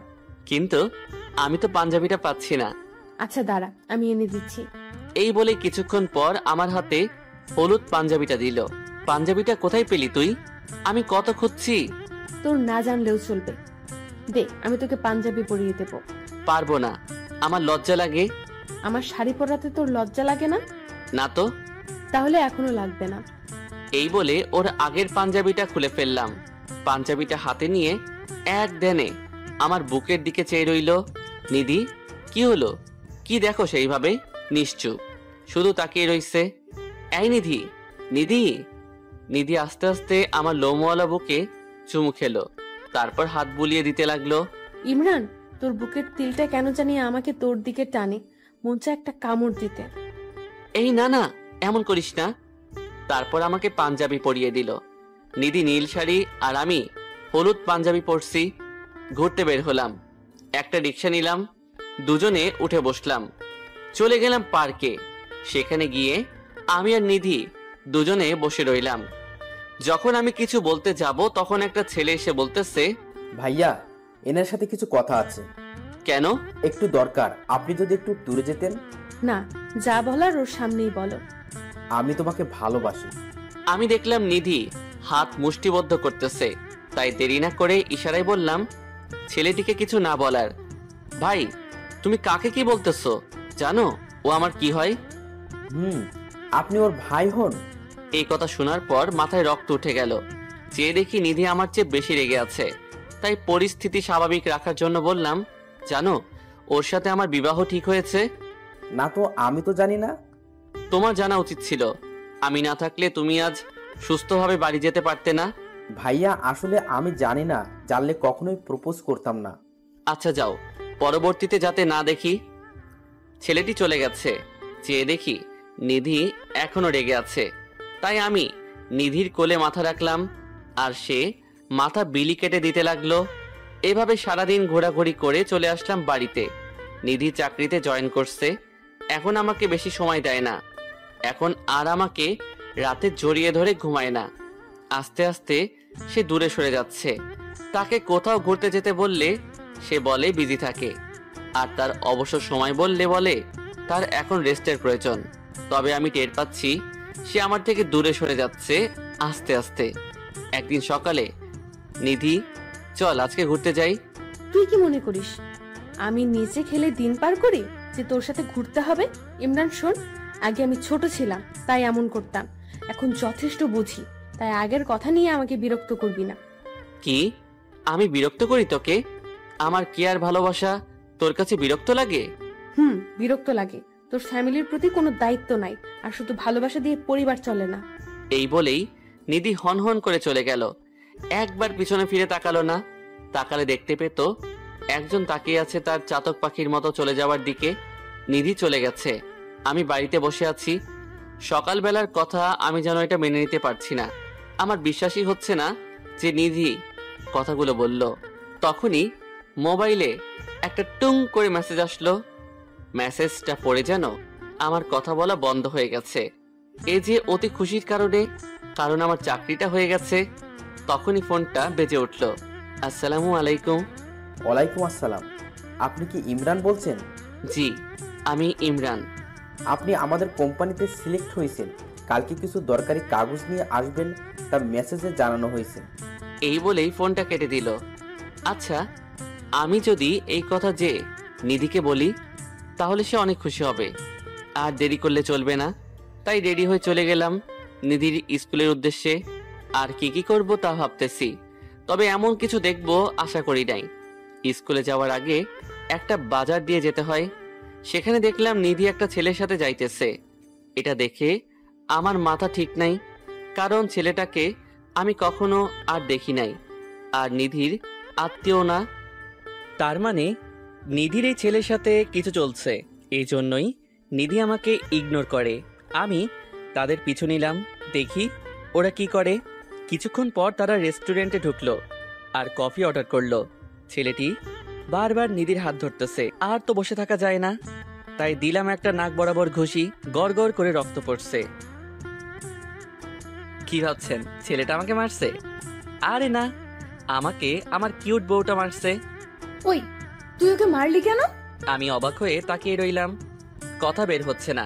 ওই তোকে কি বলছি, উত্তর দে। সবাই আমাদের দিকে তাকিয়ে রইছে। আচ্ছা নিধি, এই বকাটেটা কে? এই বখাটেটা আমার চাচাতো ভাই। নিধির কাছে চাচাতো ভাই নামটা শুনে বুকটা কেঁপে উঠল। এই আমি কাকে ভালোবেসেছিলাম যে কিনা নিজের স্বামীর পরিচয় গোপন করে? চলো তো, এদের আবার কোনো বিশ্বাস নেই, কি না কি করে ফেলে। তারপর নিধির হাত ধরে চলে যাই। নিধি বারবার আমার দিকে তাকাচ্ছিল, জানি না কেন। তবে আর জানারও দরকার নাই। আমি রাত করে বাড়ি ফিরছি, হাতে সিগারেট পকেটে। সিগারেটের প্যাকেট। যত মানুষই বেইমানি করে, কিন্তু সিগারেটে ধোয়া কখনো বেইমানি করে না। রুমে এসে সিগারেট টানছি আর ভাবতেছি নিধিকে তো কোনো অংশে কম ভালোবাসিনি, তাহলে কেন এমন করতেছে? এসব ভাবনার মাঝে আম্মু এসে খাবারের জন্য বলে গেছে, তাই ফ্রেশ হয়ে চলে গেলাম খাবার খেতে। খাওয়ার সময় নিধি বারবার আমার দিকে তাকাইছিল। আমি দেখেও না দেখার ভান করে আছি। হালকা কিছু খেয়ে উঠে চলে গেলাম ছাদে। ছাদে যেই সিগারেট ধরায় টানছি, মাথা কাজ করা বন্ধ করে দিয়েছে। তখনই পিছন থেকে কে জানি জড়াইয়া ধরছে। আমার বুঝতে আর বাকি রইল না যে এটা নিধি। নিধি ছাড় আমাকে, আমি তোকে ছাড়তে বলছি। নিধি না, আমি ছাড়বো না। আগে বল আমাকে মাফ করেছিস? কিসের জন্য মাপ চাইতেছিস? আমি তো কিছুই জানি না। বিকেলে যে তোকে থাপ্পড় দিলাম সেটার জন্য। আরে আমি কিছু মনে করি নাই। আমাকে ছেড়ে দিয়ে সামনে এসে বলল, সত্যি তো তুই আমাকে মাফ করে দিয়েছিস? সত্য। আচ্ছা তাহলে সিগারেটটা ফেলে দে। সিগারেট কেন ফেলবো? কারণ তুই আমাকে বলেছিস তুই সিগারেট খাবি না। আমি বখাটে, তাই আমি খাই। তুই আবার আগের কথা উঠাইতেছিস কেন? আগের সবকিছুর জন্য মাফ করে দে। আচ্ছা, যা দিলাম, এবার যা, ডিস্টার্ব করিস না। তার মানে তুই সিগারেট ফেলবি না? না, ফেলবো না। আমি কিন্তু এখন বড় আব্বুকে বলে দিব। দেখ নিধি, চাচাতো বোন আছিস, বোন থাক, এর থেকে বেশি কিছু হবার চেষ্টা করিস না। চাচাতো বোন মানে আমি তোর বউ হই, বউ। কি বউ? তাও আবার তুই? কই, তখন তো দেখলাম না তুই আমাকে আবার বউ বলে পরিচয় দিতে। বলেই সিগারেট দিলাম টান। আমাদের বিবাহের কথা স্কুলের কেউ জানে না, তাই আমি তোকে চাচাতো ভাই বলছিলাম। ও হ্যাঁ, ছেলেটা তোর বয়ফ্রেন্ড ছিল, সম্পর্ক ভেঙে যাওয়ার ভয়ে আমাকে ভাই বলে পরিচয় দিলি। ছেলেটা আমার স্কুলের হেড স্যার, আমার বয়ফ্রেন্ড না। আমার থেকে তোর হেড স্যার বড়? মানে সে কেন বড় হবে? তাহলে আমি যখন ঘুরতে যেতে বলতাম তখন ব্যস্ততা বেড়ে যায়, আর হেড স্যার বললে তোর সময়ের অভাব থাকে না। আজ স্যারের বার্থডে, তাই কফি খাওয়ার জন্য বললো, আর মানা করতে পারি নাই। এর জন্য তুই আমার সাথে এমন করবি? নিধি আমার হাতের সিগারেটটা ফেলে দিয়ে আমার মাথাটা ধরে নিধির কপালের সাথে আমার কপাল ঠেকিয়ে চোখে চোখ রেখে, ইমরান বিশ্বাস কর, আমার কারোর সাথে কোনো সম্পর্ক নাই। এই চোখের দিকে তাকিয়ে বল, এই চোখ কি কখনো ধোকা দিতে পারে? তাহলে এতদিনের ইগনোর আমি কি হিসাবে নিব? তুই যাতে মনে করিস আমি চাকরি পেয়ে চেঞ্জ হয়ে গেছি, তারপর তুই যাতে চাকরি খোঁজা শুরু করিস মন প্রাণ দিয়ে, কিন্তু তুই এতে ভেবে বসলি আমি অন্য কারোর সাথে রিলেশনে গেছি।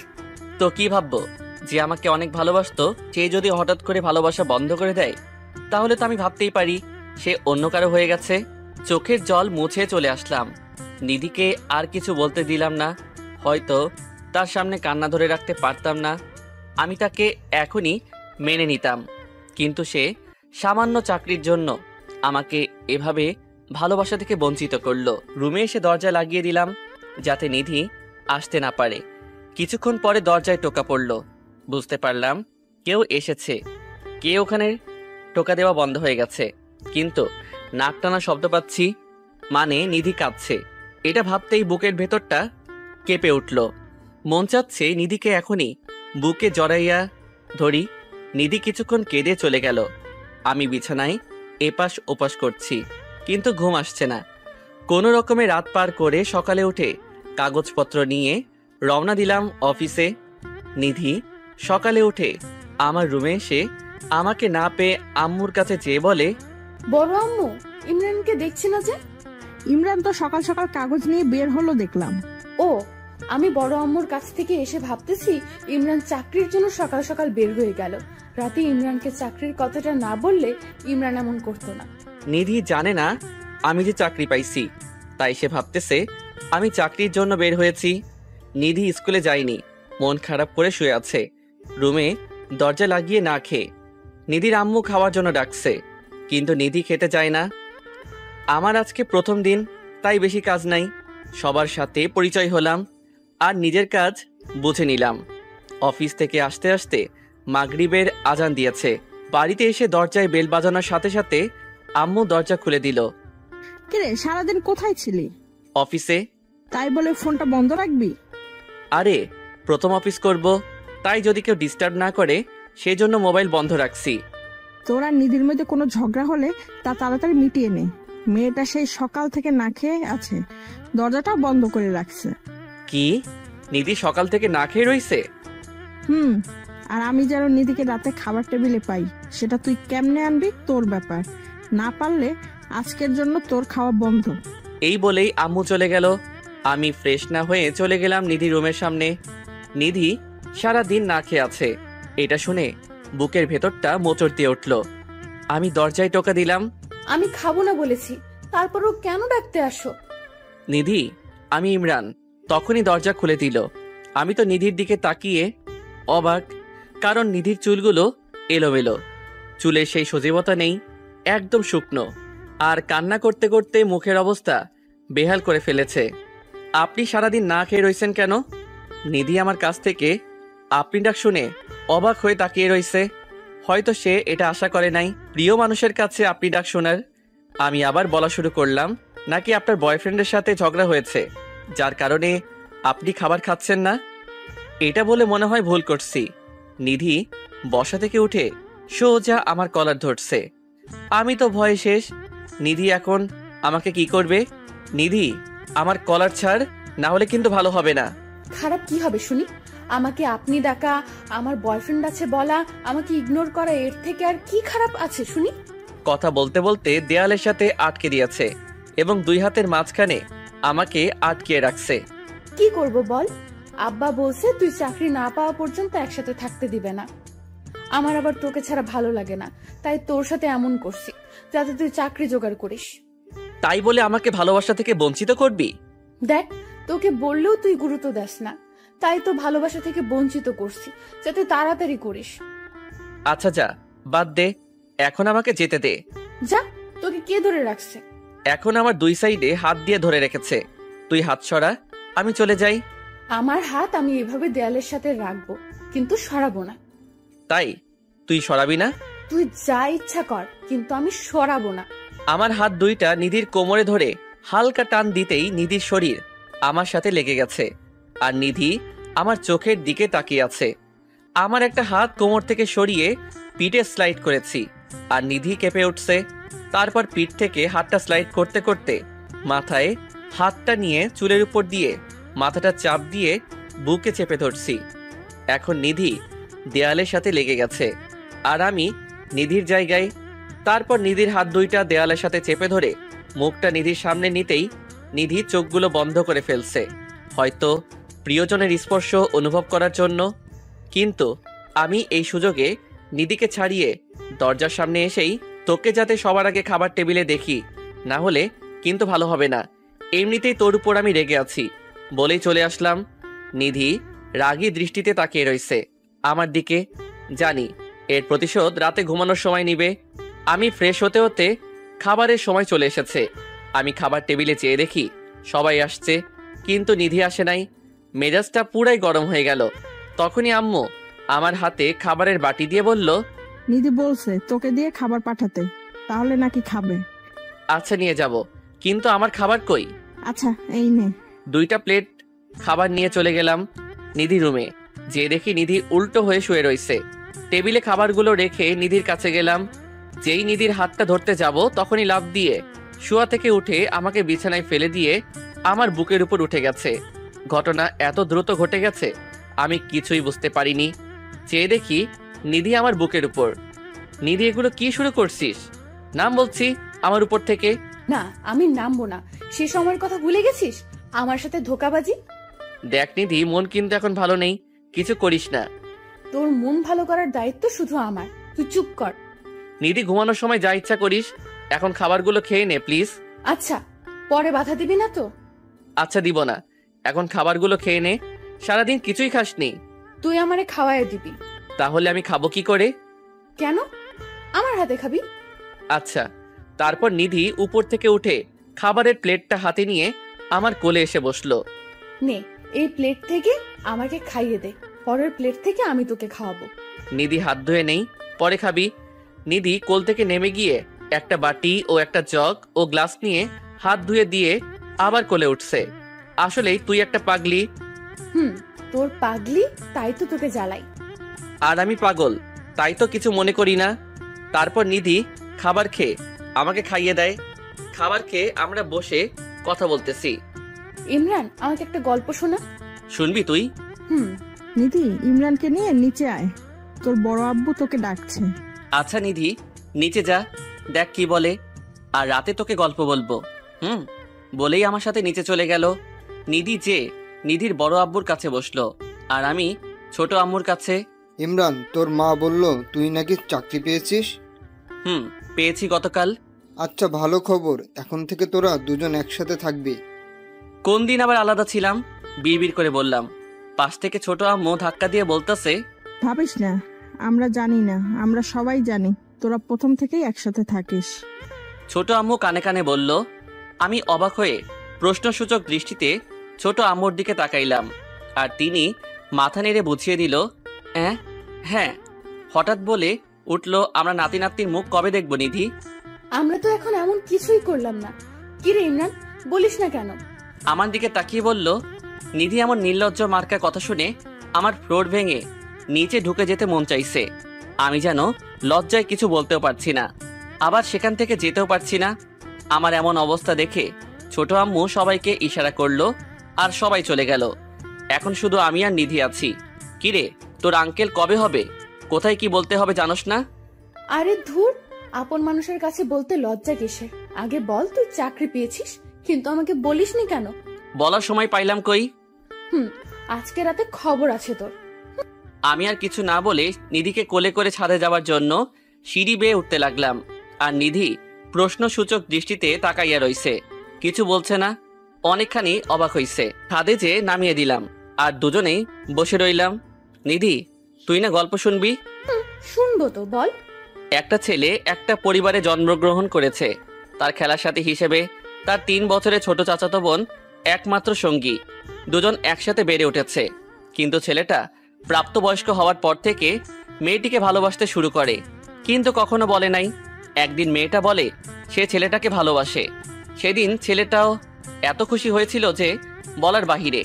গল্পটা কেমন হয়েছে নিধি? তুই তো আমার আর তোর কাহিনী বলতেছিস, তবে আমি জানি না তুই আমাকে এত আগে থেকে ভালোবাসতি। এটা আমাদের কাহিনী, কিন্তু গল্প না, সত্যি। আমাকে সারা জীবন ভালোবাসতে হবে কিন্তু। আচ্ছা ইমরান, তোকে যখন এটা ওটার ভয় দেখিয়ে কাজ করাতাম তখন কিছু বলতিস না কেন? কারণ তোকে এই জন্যই ভালোবাসতাম। তোর ব্ল্যাকমেইলের পিছনে যে দুষ্টুমি রয়েছে, আমি ওইটারই প্রেমে পড়েছিলাম। সেজন্য কত সুযোগ হাতে পেয়েও তোর ব্ল্যাকমেইল বন্ধ করি নাই। আর তুই আমার পাগলামি সহ্য করিস বলেই তোর প্রেমে পড়েছি। আচ্ছা, এখন ঘুমাবো, চল নিচে যাই। চল। না, আমাকে কোলে করে নিতে হবে। কি আর করব, কোলে তো নিতেই হবে, না হলে আবার কি করে কে জানে। কোলে করে বিছানায় নামিয়ে দিলাম। কি রে, বালিশ 2টা কেন? মনে হয় আম্মু দিয়ে গেছে। বালিশ একটা থাকবো, বুঝলি? আমি তোর বুকে মাথা রেখে ঘুমাবো। এটা আমি জানি, তোরে বুকে না নিলে আমারও ঘুম হয় না। নিধি একটা বালিশ নিয়ে রুম থেকে বের হয়ে গেল, আর আমি শুয়ে রইলাম। কিছুক্ষণ পর নিধি এসে আমার উপর শুয়ে রইল। নিধি, এখন আমরা তুমি করে বলি? না, আমি তোকে তুই করেই বলবো। দেখ, আমরা যদি তুই করে বলি লোকে কি বলবে? আমাদের সন্তান কি শিখবে? নিধি সন্তানের কথা শুনেই আমার শার্টের কলার চেপে ধরে বুকের সাথে মাথা চেপে ধরছে। মনে হয় লজ্জা পাইছে। নিধি, আমার দিকে তাকা। না, তাকাবো না, আমার লজ্জা করে। আব্বু আম্মুর সামনে যেটি বললি তখন লজ্জা করে নাই? না, করে না। নিধি, চল আমরা তুমি করে বলা প্র্যাকটিস শুরু করি এখন থেকে। আচ্ছা, প্রথমে তুই আমাকে ভালোবাসি বল। আমি তোমাকে ভালোবাসি। পাগলি, লজ্জা পেতে হবে না, তবে তোমার শাস্তি আছে। কি শাস্তি? আমাকে কষ্ট দেওয়ার জন্য আজকে সারা রাত আদর করতে হবে তোমার। তবে রে শয়তান, বলে জড়িয়ে ধরা অবস্থায় চুমু দিয়ে ধরছে। ওদের একা ছেড়ে দেন, পরবর্তীতে ওদের সন্তান কোনো গল্প তৈরি করবে। ধন্যবাদ সবাইকে আমার সাথে থাকার জন্য আর পুরো গল্পটা পড়ার জন্য। কেউ যাবেন না, সামনে নতুন একটা গল্প নিয়ে আসছি। সবাই পাশে থাকবেন, সবাই ভালো থাকবেন। আর সম্পূর্ণ গল্পটা কেমন হয়েছে জানাবেন প্লিজ।